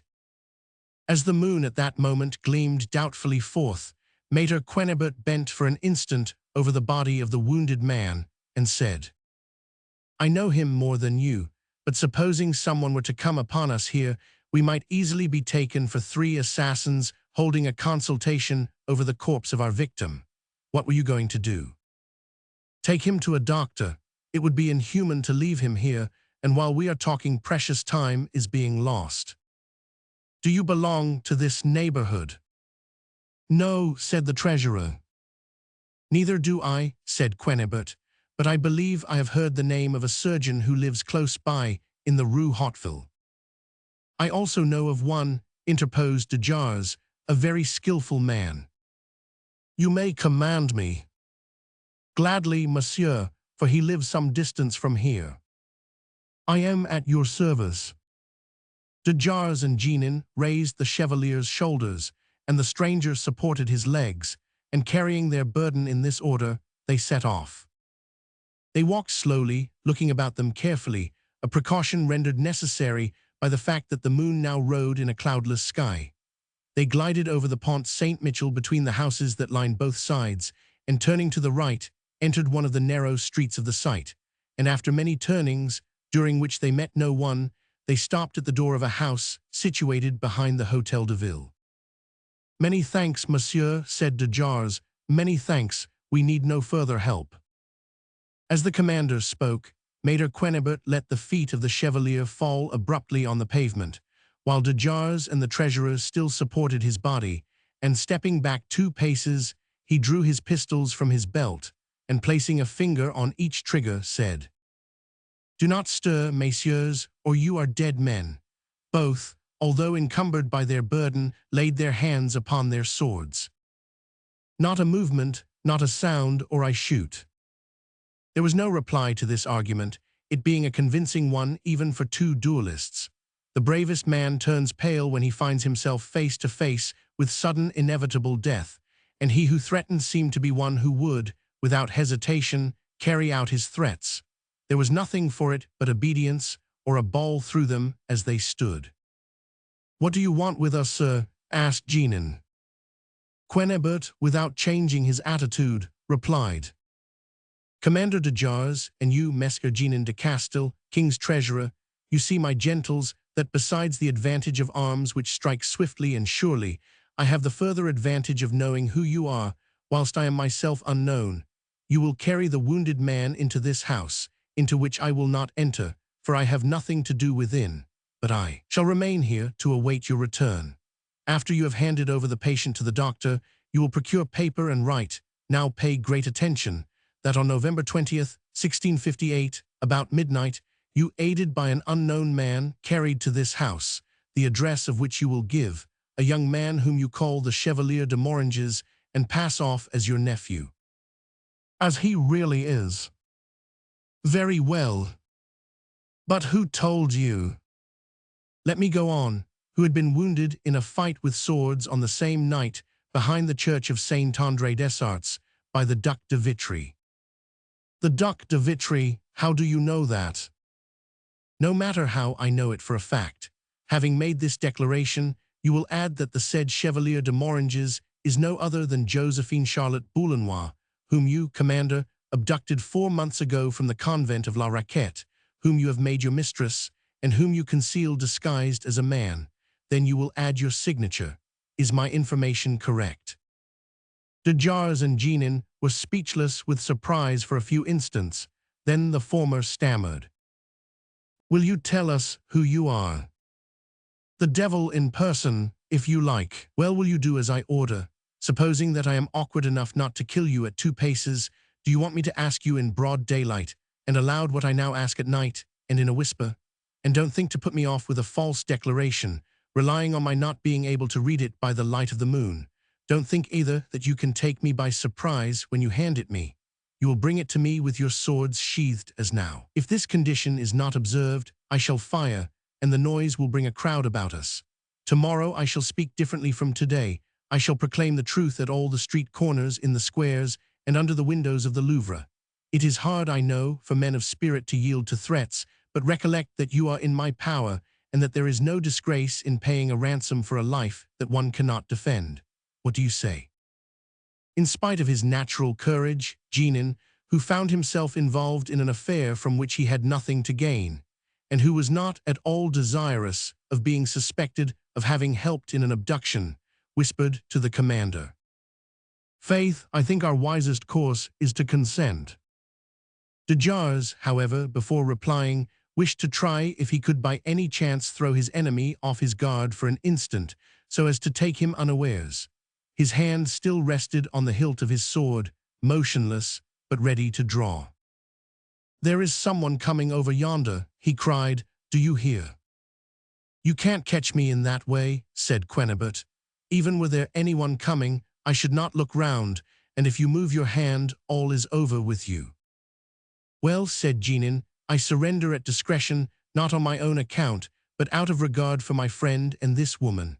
However, we are entitled to some pledge of your silence. This statement that you demand, once written, you can ruin us tomorrow by its means. I don't yet know what use I shall make of it. Gentlemen, make up your minds, or you will have nothing but a dead body to place in the doctor's hands. There is no escape for you." For the first time, the wounded man faintly groaned. "I must save her," cried de Jars. "I yield. And I swear upon my honor that I will never try to get this woman out of your hands, and that I will never interfere with your conquest. Knock, gentlemen, and remain as long as may be necessary. I am patient. Pray to God, if you will, that she may recover. My one desire is that she may die." They entered the house, and Quennebert, wrapping himself once more in his mantle, walked up and down before it, stopping to listen from time to time. In about 2 hours, the commander and the treasurer came out again and handed him a written paper in the manner agreed on. "I greatly fear that it will be a certificate of death," said de Jars. "Heaven grant it, Commander. Adieu, messieurs." He then withdrew, walking backwards, keeping the 2 friends covered with his pistols until he had placed a sufficient distance between himself and them to be out of danger of an attack. The 2 gentlemen on their part walked rapidly away, looking round from time to time and keeping their ears open. They were very much mortified at having been forced to let a mere boor dictate to them, and anxious, especially de Jars, as to the result of the wound. Chapter 7. The day following this extraordinary series of adventures, explanations between those who were mixed up in them, whether as actors or spectators, were the order of the day. It was not till Maître Quennebert reached the house of the friend who had offered to put him up for the night that it first dawned on him that the interest which the Chevalier de Moranges had awakened in his mind had made him utterly forget the bag containing the 1,200 livres which he owed to the generosity of the widow. This money being necessary to him, he went back to her early next morning. He found her hardly recovered from her terrible fright. Her swoon had lasted far beyond the time when the notary had left the house, and as Angelique, not daring to enter the bewitched room, had taken refuge in the most distant corner of her apartments, the feeble call of the widow was heard by no one. Receiving no answer, Madame rapidly groped her way into the next room, and finding that empty, buried herself beneath the bedclothes, and passed the rest of the night dreaming of drawn swords, duels, and murders. As soon as it was light, she ventured into the mysterious room once more, without calling her servants, and found the bag of crowns lying open on the floor, with the coins scattered all around, the partition broken, and the tapestry hanging from it in shreds. The widow was near fainting again. She imagined at first she saw stains of blood everywhere, but a closer inspection having somewhat reassured her, she began to pick up the coins that had rolled to right and left, and was agreeably surprised to find the tale complete. But how and why had Maître Quennebert abandoned them? What had become of him?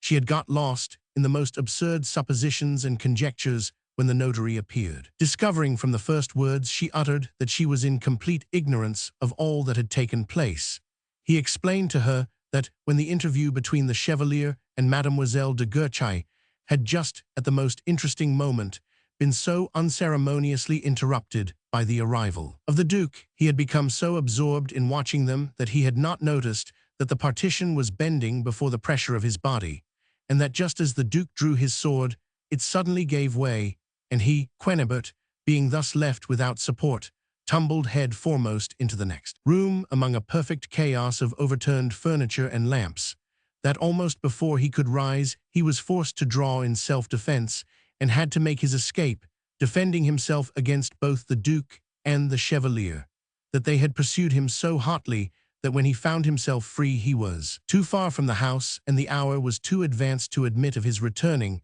Quennebert added innumerable protestations of friendship, devotion, and gratitude, and furnished with his 1,200 crowns, went away, leaving the widow reassured as to his safety, but still shaken from her fright.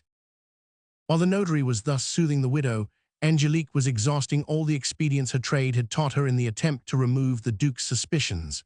She asserted she was the victim of an unforeseen attack, which nothing in her conduct had ever authorized. The young Chevalier de Moranges had gained admittance, she declared, under the pretext that he brought her news from the Duke, the one man who occupied her thoughts, the sole object of her love. The Chevalier had seen her lover, he said, a few days before, and by cleverly appealing to things back, he had led her to fear that the Duke had grown tired of her, and that a new conquest was the cause of his absence. She had not believed these insinuations, although his long silence would have justified the most mortifying suppositions, the most cruel doubts. At length the Chevalier had grown bolder, and had declared his passion for her, whereupon she had risen and ordered him to leave her. Just at that moment the Duke had entered, and had taken the natural agitation and confusion of the Chevalier as signs of her guilt. Some explanation was also necessary to account for the presence of the two other visitors of whom he had been told below stairs. As he knew nothing at all about them, the servant who admitted them never having seen either of them before, she acknowledged that two gentlemen had called earlier in the evening, that they had refused to send in their names, but as they had said they had come to inquire about the Duke, she suspected them of having been in league with the Chevalier in the attempt to ruin her reputation. Perhaps they had even promised to help him to carry her off, but she knew nothing positive about them or their plans. The Duke, contrary to his wont, did not allow himself to be easily convinced by these lame explanations, but unfortunately for him, the lady knew how to assume an attitude favorable to her purpose. She had been induced, she said, with the simple confidence born of love, to listen to people who had led her to suppose they could give her news of one so dear to her as the Duke. From this falsehood she proceeded to bitter reproaches. Instead of defending herself, she accused him of having left her a prey to anxiety. She went so far as to imply that there must be some foundation for the hints of the Chevalier, until at last the Duke, although he was not guilty of the slightest infidelity, and had excellent reasons to give in justification of his silence, was soon reduced to a penitent mood, and changed his threats into entreaties for forgiveness. As to the shriek he had heard, and which he was sure had been uttered by the stranger who had forced his way into her room after the departure of the others, she asserted that his ears must have deceived him. Feeling that therein lay her best chance of making things smooth, she exerted herself to convince him that there was no need for other information than she could give, and did all she could to blot the whole affair from his memory. And her success was such that at the end of the interview the Duke was more enamored and more credulous than ever, and believing he had done her wrong, he delivered himself up to her, bound hand and foot. 2 days later he installed his mistress in another dwelling. Madame Rapelli also resolved to give up her rooms, and removed to a house that belonged to her on the Pont Saint-Michel. The commander took the condition of Charlotte Boullenois very much to heart. The physician under whose care he had placed her, after examining her wounds, had not given much hope of her recovery. It was not that de Jars was capable of a lasting love, but Charlotte was young and possessed great beauty, and the romance and mystery surrounding their connection gave it piquancy. Charlotte's disguise, too, which enabled de Jars to conceal his success, and yet flaunt it in the face, as it were, of public morality and curiosity, charmed him by its audacity. And above all, he was carried away by the bold and uncommon character of the girl, who, not content with a prosaic intrigue, had trampled underfoot all social prejudices and proprieties, and plunged at once into unmeasured and unrestrained dissipation, the singular mingling in her nature of the vices of both sexes, the unbridled licentiousness of the courtesan, coupled with the devotion of a man for horses, wine, and fencing. In short, her eccentric character, as it would now be called, kept a passion alive which would else have quickly died away in his blasé heart. Nothing would induce him to follow Jeannin's advice to leave Paris for at least a few weeks, although he shared Jeannin's fear that the statement they had been forced to give the stranger would bring them into trouble.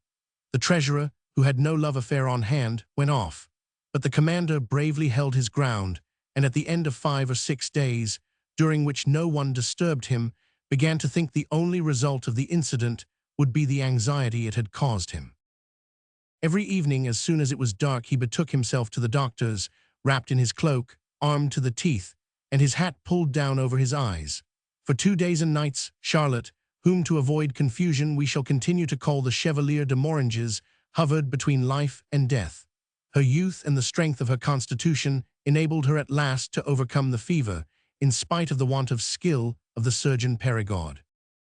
Although de Jars was the only person who visited the Chevalier, he was not the only one who was anxious about the patient's health. Maître Quennebert, or men engaged by him to watch, for he did not want to attract attention, were always prowling about the neighborhood, so that he was kept well informed of everything that went on.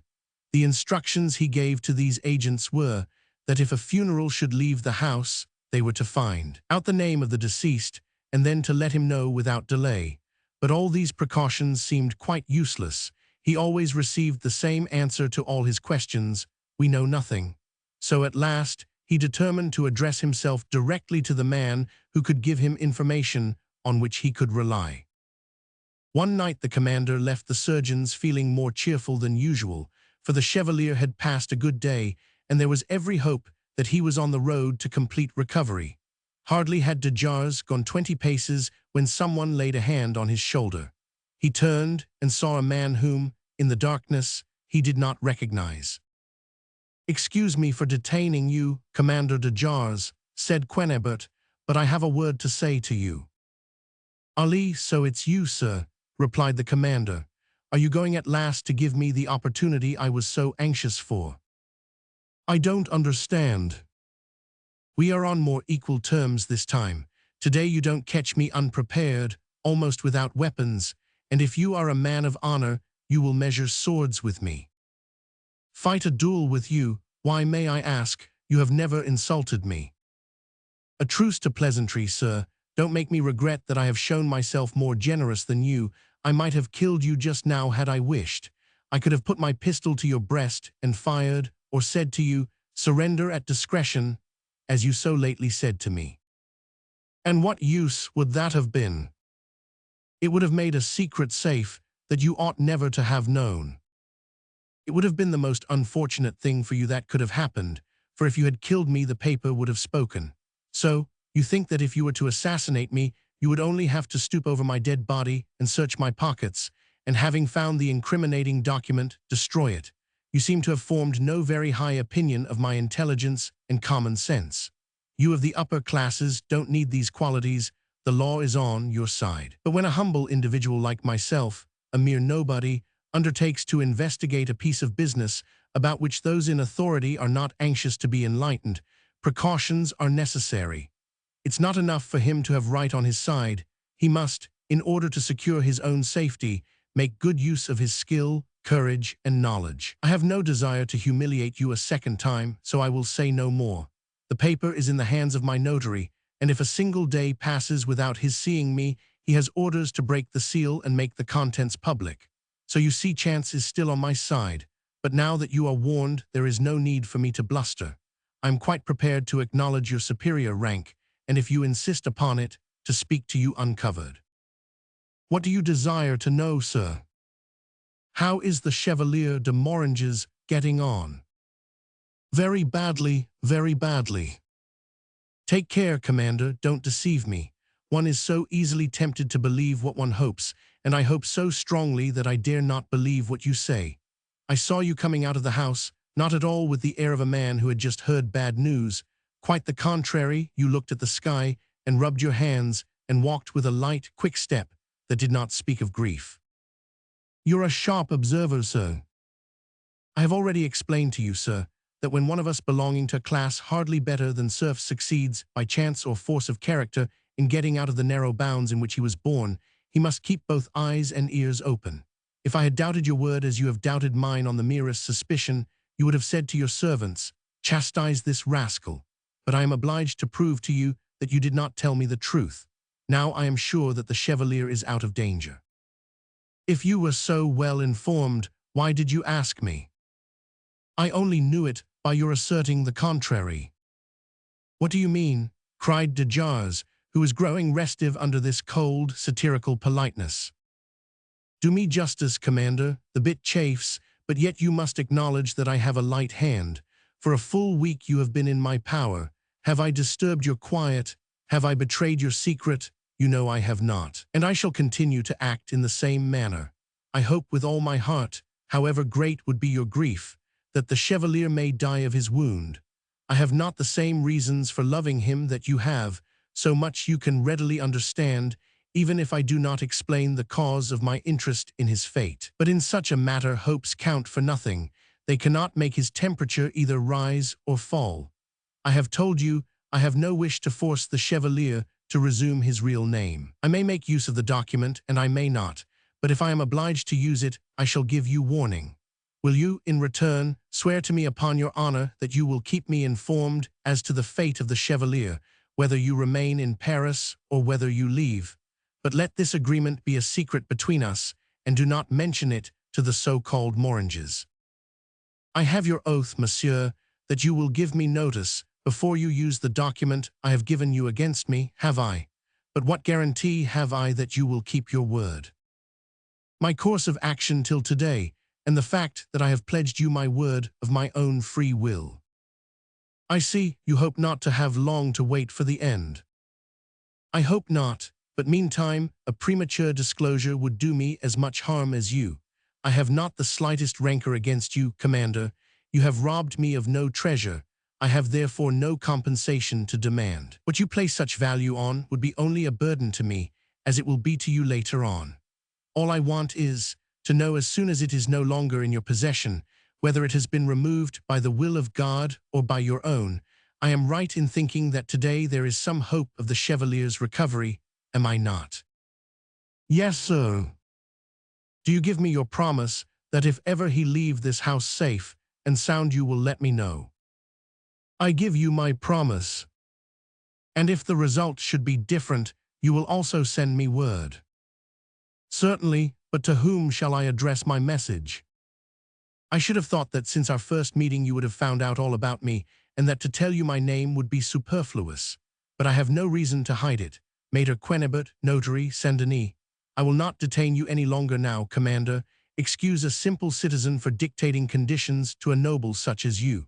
For once chance has been on my side, although a score of times it has gone against me. De Jars made no reply except a nod, and walked away quickly, muttering words of suppressed anger between his teeth at all the humiliations to which he had been obliged to submit so meekly. He's as insolent as a varlet who has no fear of a larraping before his eyes. How the rapscallion gloried in taking advantage of his position, taking off his hat while putting his foot on my neck. If ever I can be even with you, my worthy scrivener, you'll pass a very bad quarter of an hour, I can tell you. Everyone has his own idea of what constitutes perfect honor. De Jars, for instance, would have allowed himself to be cut up into little pieces rather than have broken the promise he had given Quennebert a week ago, because it was given in exchange for his life, and the slightest paltering with his word under those circumstances would have been dastardly. But the engagement into which he had just entered had in his eyes no such moral sanction.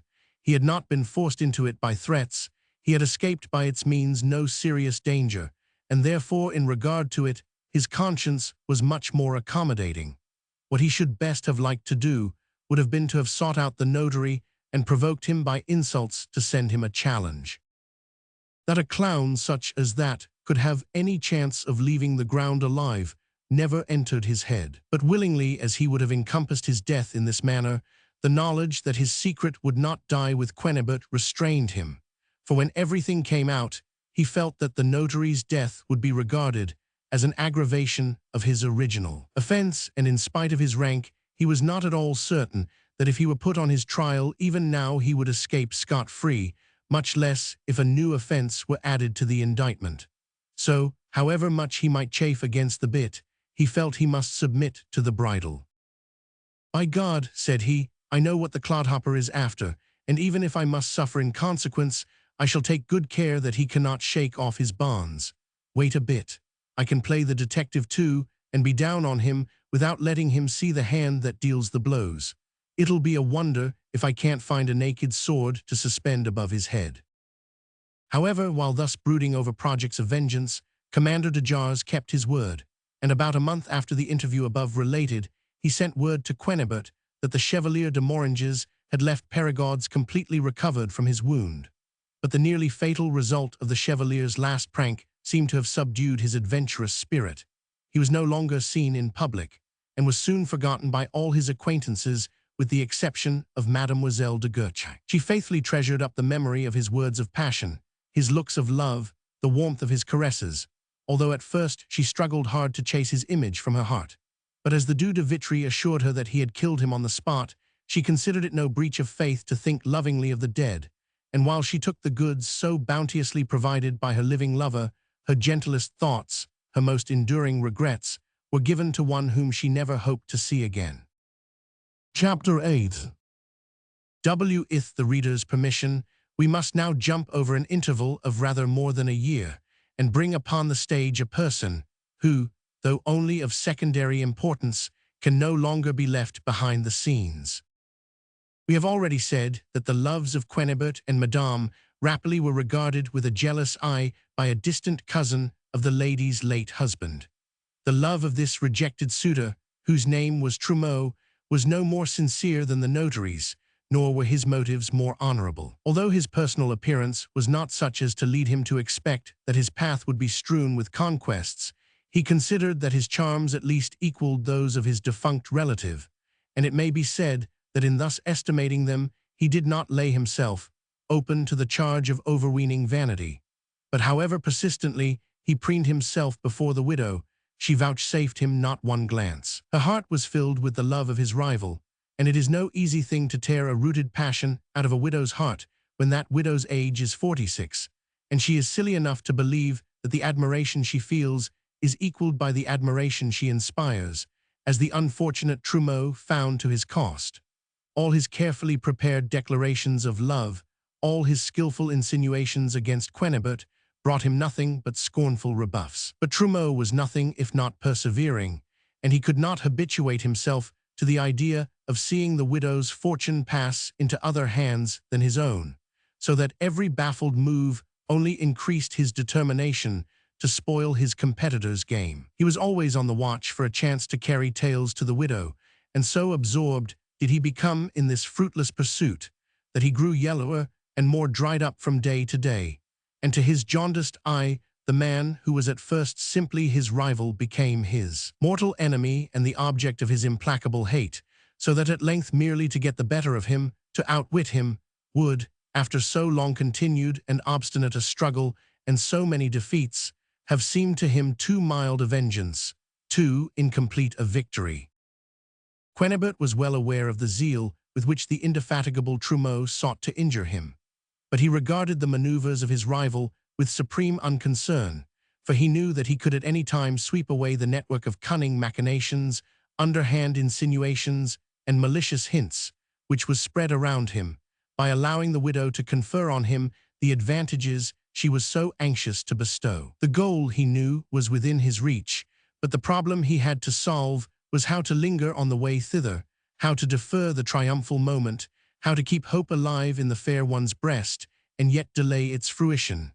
His affairs were in a bad way. Day by day full possession of the fortune thus dangled before his eyes, and fragments of which came to him occasionally by way of loan, was becoming more and more indispensable, and tantalizing though it was, yet he dared not put out his hand to seize it.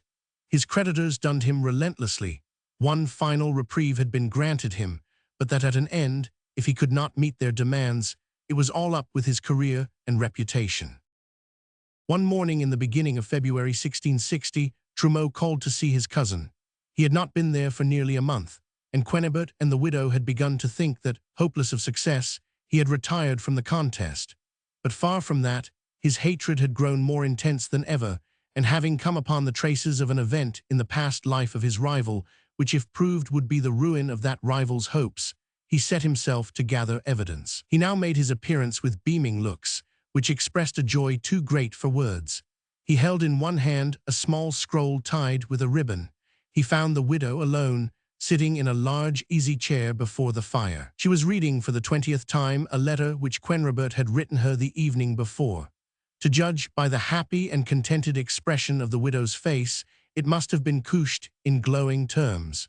Trumeau guessed at once from whom the missive came, but the sight of it, instead of irritating him, called forth a smile. "Ah, so it's you, cousin," said the widow, folding the precious paper and slipping it into the bosom of her dress. "How do you do? It's a long time since I saw you, more than a fortnight, I think. Have you been ill?" "So you remarked my absence. That is very flattering, my dear cousin. You do not often spoil me by such attentions. No, I have not been ill, thank God, but I thought it better not to intrude upon you so often. A friendly call now, and then such as today's is what you like, is it not? By the way, tell me about your handsome suitor, Maître Quennebert. How is he getting along?" "You look very knowing, Trumeau. Have you heard of anything happening to him?" "No, and I should be exceedingly sorry to hear that anything unpleasant had happened to him." "Now you are not saying what you think. You know you can't bear him." "Well, to speak the truth, I have no great reason to like him. If it were not for him, I should perhaps have been happy today. My love might have moved your heart. However, I have become resigned to my loss, and since your choice has fallen on him," and here he sighed, "well, all I can say is, I hope you may never regret it." "Many thanks for your goodwill, cousin. I am delighted to find you in such a benevolent mood. You must not be vexed, because I could not give you the kind of love you wanted. The heart, you know, is not amenable to reason. There is only one thing I should like to ask." "What is it?" "I mention it for your good more than for my own. If you want to be happy, don't let this handsome quill driver get you entirely into his hands. You are saying to yourself that because of my ill success with you, I am trying to injure him. But what if I could prove that he does not love you as much as he pretends?" "Come, come, control your naughty tongue. Are you going to begin backbiting again? You are playing a mean part, Trumeau. I have never hinted to Maître Quennebert all the nasty little ways in which you have tried to put a spoke in his wheel, for if he knew he would ask you to prove your words, and then you would look very foolish." "Not at all, I swear to you. On the contrary, if I were to tell all I know in his presence, it is not I who would be disconcerted. Oh, I am weary of meeting with nothing from you but snubs, scorn, and abuse. You think me a slanderer when I say, this gallant wooer of widows does not love you for yourself, but for your money bags. He fools you by fine promises, but as to marrying you, never, never." "May I ask you to repeat that?" broke in Madame rapidly. "Oh, I know what I am saying. You will never be Madame Quennebert." "Really? Really?" "Jealousy has eaten away whatever brains you used to possess, Trumeau. Since I saw you last, cousin, important changes have taken place. I was just going to send you today an invitation to my wedding." "To your wedding?" "Yes, I am to be married tomorrow." "Tomorrow to Quennebert," stammered Trumeau. "To Quennebert," repeated the widow in a tone of triumph. "It's not possible," exclaimed Trumeau. "It is so possible that you will see us united tomorrow. And for the future, I must beg of you to regard Quennebert no longer as a rival, but as my husband, whom to offend will be to offend me." The tone in which these words were spoken no longer left room for doubt, as to the truth of the news. Trumeau looked down for a few moments, as if reflecting deeply before definitely making up his mind. He twisted the little roll of papers between his fingers and seemed to be in doubt whether to open it and give it to Madame Rapally to read or not. In the end, however, he put it in his pocket, rose, and approaching his cousin, said, "I beg your pardon, this news completely changes my opinion. From the moment Maître Quennebert becomes your husband, I shall not have a word to say against him. My suspicions were unjust, I confess it frankly, and I hope that in consideration of the motives which prompted me, you will forget the warmth of my attacks. I shall make no protestations, but shall let the future show how sincere is my devotion to your interests." Madame Rapally was too happy, too certain of being loved, not to pardon easily. With the self-complacency and factitious generosity of a woman who feels herself the object of two violent passions, she was so good as to feel pity for the lover who was left out in the cold, and offered him her hand. Trumeau kissed it with every outward mark of respect, while his lips curled unseen in a smile of mockery. The cousins parted, apparently the best of friends, and on the understanding that Trumeau would be present at the nuptial benediction, which was to be given in a church beyond the town hall, near the house in which the newly married couple were to live, the house on the Pont Saint-Michel having lately been sold to great advantage. "On my word," said Trumeau, as he went off, "it would have been a great mistake to have spoken. I have got that wretch of a Quennebert into my clutches at last, and there is nobody but himself to blame. He is taking the plunge of his own free will. There is no need for me to shove him off the precipice." The ceremony took place next day. Quennebert conducted his interesting bride to the altar. She hung with ornaments like the shrine of a saint, and beaming all over with smiles, looked so ridiculous that the handsome bridegroom reddened to the roots of his hair with shame. Just as they entered the church, a coffin, on which lay a sword, and which was followed by a single mourner, who from his manners and dress seemed to belong to the class of nobles, was carried in by the same door. The wedding guests drew back to let the funeral pass on, the living giving precedence to the dead. The solitary mourner glanced by chance at Quennebert and started as if the sight of him was painful. "What an unlucky mating," murmured Madame Rapally. "It is sure to be a bad omen." "It's sure to be the exact opposite," said Quennebert, smiling. The two ceremonies took place simultaneously in two adjoining chapels. The funeral dirges which fell on the widow's ear full of sinister prediction seemed to have quite another meaning for Quennebert, for his features lost their look of care, his wrinkles smoothed themselves out, till the guests, among whom was Trumeau, who did not suspect the secret of his relief from suspense, began to believe, despite their surprise, that he was really rejoiced at obtaining legal possession of the charming Madame Rapally. As for her, she fleeted the daylight hours by anticipating the joyful moment when she would have her husband all to herself. When night came, hardly had she entered the nuptial chamber than she uttered a piercing shriek. She had just found and read a paper left on the bed by Trumeau, who before leaving had contrived to glide into the room unseen. Its contents were of terrible import, so terrible that the new-made wife fell unconscious to the ground. Quennebert, who, without a smile, was absorbed in reflections on the happiness at last within his grasp, heard the noise from the next room, and rushing in, picked up his wife. Catching sight of the paper, he also uttered a cry of anger and astonishment, but in whatever circumstances he found himself, he was never long uncertain how to act. Placing Madame Quennebert, still unconscious, on the bed, he called her maid, and having impressed on her that she was to take every care of her mistress, and above all to tell her from him as soon as she came to herself that there was no cause for alarm, he left the house at once. An hour later, in spite of the efforts of the servants, he forced his way into the presence of Commander de Jars. Holding out the fateful document to him, he said, "Speak openly, Commander. Is it you who, in revenge for your long constraint, have done this? I can hardly think so, for after what has happened you know that I have nothing to fear any longer. Still, knowing my secret and unable to do it in any other way, have you perchance taken your revenge by an attempt to destroy my future happiness by sowing dissension and disunion between me and my wife?" The commander solemnly assured him that he had had no hand in bringing about the discovery. "Then if it's not you, it must be a worthless being called Trumeau, who, with the unerring instinct of jealousy, has run the truth to earth. But he knows only half. I have never been either so much in love or so stupid as to allow myself to be trapped. I have given you my promise to be discreet and not to misuse my power, and as long as was compatible with my own safety, I have kept my word. But now you must see that I am bound to defend myself, and to do that I shall be obliged to summon you as a witness. So leave Paris tonight and seek out some safe retreat where no one can find you, for tomorrow I shall speak. Of course, if I am quit for a woman's tears, if no more difficult task lies before me than to soothe a weeping wife, you can return immediately. But if, as is too probable, the blow has been struck by the hand of a rival furious at having been defeated, the matter will not so easily be cut short. The arm of the law will be invoked, and then I must get my head out of the noose, which some fingers I know of are itching to draw tight. You are quite right, sir, answered the commander. I fear that my influence at court is not strong enough to enable me to brave the matter out. Well, my success has cost me dear, but it has cured me forever of seeking out similar adventures.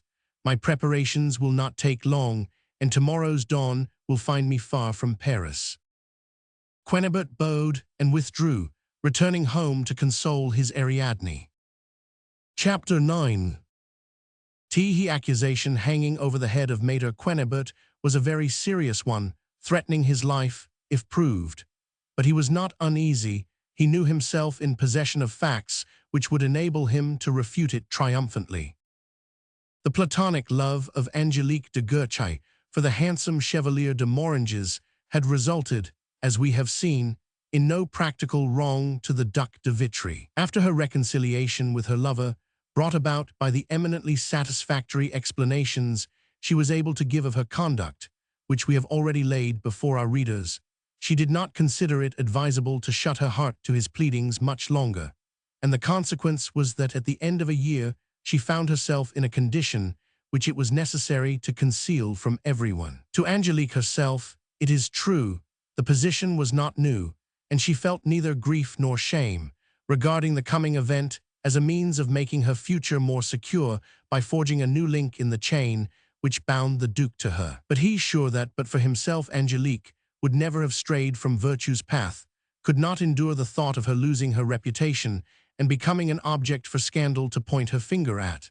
So that Angelique, who could not well seem less careful of her good name than he, was obliged to turn his song of woe into a duet, and consent to certain measures being taken. One evening, therefore, shortly before Maître Quenebert's marriage, the fair lady set out, ostensibly on a journey which was to last a fortnight or 3 weeks. In reality, she only made a circle in a postchaise round Paris, which she re-entered at one of the barriers, where the Duke awaited her with a sedan chair. In this she was carried to the very house to which de Jars had brought his pretended nephew after the duel. Angelique, who had to pay dearly for her errors, remained there only 24 hours, and then left in her coffin, which was hidden in a cellar under the palace of the Prince de Condé, the body being covered with quicklime. 2 days after this dreadful death, Commander de Jars presented himself at the fatal house, and engaged a room in which he installed the Chevalier. This house, which we are about to ask the reader to enter with us, stood at the corner of the Rue de la Tixeranderie and the Rue du Ports. There was nothing in the exterior of it to distinguish it from any other, unless perhaps 2 brass plates, one of which bore the words Marie Leroux Constantin, widow, certified midwife, and the other Claude Perigord, surgeon. These plates were affixed to the blank wall in the Rue de la Tixeranderie, the windows of the rooms on that side looking into the courtyard. The house door, which opened directly on the first steps of a narrow winding stair, was on the other side, just beyond the low arcade, under whose vaulted roof access was gained to that end of the Rue des Deux-Ports. This house, though dirty, mean, and out of repair, received many wealthy visitors, whose brilliant equipages waited for them in the neighboring streets. Often in the night, great ladies crossed its threshold under assumed names and remained there for several days, during which La Constantin and Claude Perigord, by an infamous use of their professional knowledge, restored their clients to an outward appearance of honor, and enabled them to maintain their reputation for virtue. The first and second floors contained a dozen rooms in which these abominable mysteries were practiced. The large apartment, which served as waiting and consultation room, was oddly furnished, being crowded with objects of strange and unfamiliar form. It resembled at once the operating room of a surgeon, the laboratory of a chemist and alchemist, and the den of a sorcerer. There, mixed up together in the greatest confusion, lay instruments of all sorts, cauldrons and retorts, as well as books containing the most absurd ravings of the human mind. There were the 20-folio volumes of Albertus Magnus, the works of his disciple, Thomas de Cantoper, of Alcindus, of Averroes, of Avicenna, of Alcibiades, of David de Plaincampi, called 50 Edelf, surgeon to Louis Roman XIII, and author of the celebrated book, The Morbific Hydra Exterminated by the Chemical Hercules, beside a bronze head, such as the monk Roger Bacon possessed, which answered all the questions that were addressed to it and foretold the future by means of a magic mirror and the combination of the rules of perspective, lay an eggshell, the same which had been used by Carrot, as Daubin tells us, when making men out of germs, mandrakes, and crimson silk over a slow fire.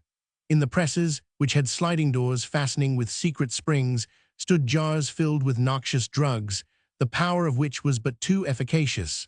In prominent positions, facing each other, hung two portraits, one representing Hierophilos, a Greek physician, and the other Agnodis, his pupil, the first Athenian midwife. For several years, already La Constantin and Claude Perregaux had carried on their criminal practices without interference. A number of persons were of course in the secret, but their interests kept them silent, and the two accomplices had at last persuaded themselves that they were perfectly safe. One evening, however, Perregaux came home, his face distorted by terror and trembling in every limb. He had been warned while out that the suspicions of the authorities had been aroused in regard to him and La Constantin. It seemed that some little time ago, the Vicars General had sent a deputation to the President of the Chief Court of Justice, having heard from their priests that in 1 year alone 600 women had avowed in the confessional that they had taken drugs to prevent their having children. This had been sufficient to arouse the vigilance of the police, who had set a watch on Perregaux's house, with the result that that very night a raid was to be made on it. The two criminals took hasty counsel together, but as usual under such circumstances, arrived at no practical conclusions. It was only when the danger was upon them that they recovered their presence of mind. In the dead of night, loud knocking at the street door was heard, followed by the command to open in the name of the king. "We can yet save ourselves," exclaimed Surgeon with a sudden flash of inspiration. Rushing into the room where the pretended chevalier was lying, he called out, "The police are coming up. If they discover your sex you are lost, and so am I. Do as I tell you." At a sign from him, La Constantin went down and opened the door. While the rooms on the first floor were being searched, Perregaux made with a lancet a superficial incision in the chevalier's right arm, which gave very little pain and bore a close resemblance to a sword cut. Surgery and medicine were at that time so inextricably involved, required such apparatus, and bristled with such scientific absurdities, that no astonishment was excited by the extraordinary collection of instruments which loaded the tables and covered the floors below. Even the titles of certain treatises, which there had been no time to destroy, awoke no suspicion. Fortunately for the surgeon and his accomplice, they had only one patient, the chevalier, in their house when the descent was made. When the chevalier's room was reached, the first thing which the officers of the law remarked were the hat, spurred boots, and sword of the patient. Claude Perregaux hardly looked up as the room was invaded. He only made a sign to those who came in to be quiet and went on dressing the wound. Completely taken in, the officer in command merely asked the name of the patient and the cause of the wound. La Constantin replied that it was the young Chevalier de Moranges, nephew of Commander de Jars, who had had an affair of honor that same night, and being slightly wounded, had been brought thither by his uncle hardly an hour before. These questions, and the apparently trustworthy replies elicited by them being duly taken down, the uninvited visitors retired, having discovered nothing to justify their visit. All might have been well had there been nothing the matter but the wound on the chevalier's sword arm. But at the moment when Perregaux gave it to him, the poisonous nostrums employed by La Constantin were already working in his blood. Violent fever ensued, and in 3 days the Chevalier was dead. It was his funeral which had met Quennebert's wedding party at the church door. Everything turned out as Quennebert had anticipated. Madame Quennebert, furious at the deceit which had been practiced on her, refused to listen to her husband's justification, and Trumeau, not letting the grass grow under his feet, hastened the next day to launch an accusation of bigamy against the notary, for the paper which had been found in the nuptial camber was nothing less than an attested copy of a contract of marriage concluded between Quennebert and Josephine Charlotte Boullenois. It was by the merest chance that Trumeau had come on the record of the marriage, and he now challenged his rival to produce a certificate of the death of his first wife. Charlotte Boullenois, after 2 years of marriage, had demanded a deed of separation, which demand Quennebert had opposed. While the case was going on, she had retired to the convent of La Raquette, where her intrigue with de Jars began. The commander easily induced her to let herself be carried off by force. He then concealed his conquest by causing her to adopt male attire, a mode of dress which accorded marvelously well with her peculiar tastes and rather masculine frame. At first, Quennebert had instituted an active but fruitless search for his missing wife, but soon became habituated to his state of enforced single-blessedness, enjoying to the full the liberty it brought with it. But his business had thereby suffered, and once having made the acquaintance of Madame Rapally, he cultivated it assiduously, knowing her fortune would be sufficient to set him straight again with the world, though he was obliged to exercise the utmost caution and reserve in his intercourse with her, as she on her side displayed none of these qualities. At last, however, matters came to such a pass that he must either go to prison or run the risk of a second marriage. So he reluctantly named a day for the ceremony, resolving to leave Paris with Madame Rapally as soon as he had settled with his creditors. In the short interval which ensued, and while Trumeau was hugging the knowledge of the discovery he had made, a stroke of luck had brought the pretended Chevalier to La Constantin. As Quennebert had kept an eye on de Jars and was acquainted with all his movements, he was aware of everything that happened at Perigord's, and as Charlotte's death preceded his second marriage by 1 day, he knew that no serious consequences would ensue from the legal proceedings taken against him. He produced the declarations made by Mademoiselle de Guerchai and the commander, and had the body exhumed. Extraordinary and improbable as his defense appeared at first to be, the exhumation proved the truth of his assertions. These revelations, however, drew the eye of justice again on Perigord and his partner in crime, and this time their guilt was brought home to them. They were condemned by parliamentary decree to be hanged by the neck till they were dead, on a gallows erected for that purpose at the cross-roads of the Croix du Trahoir, their bodies to remain there for 24 hours, then to be cut down and brought back to Paris, where they were to be exposed on a gibbet, etc., etc. It was proved that they had amassed immense fortunes in the exercise of their infamous calling. The entries in the books seized at their house, though sparse, would have led, if made public, to scandals involving many in high places. It was therefore judged best to limit the accusation to the 2 deaths by blood poisoning of Angelique de Guerchai and Charlotte Boullenois.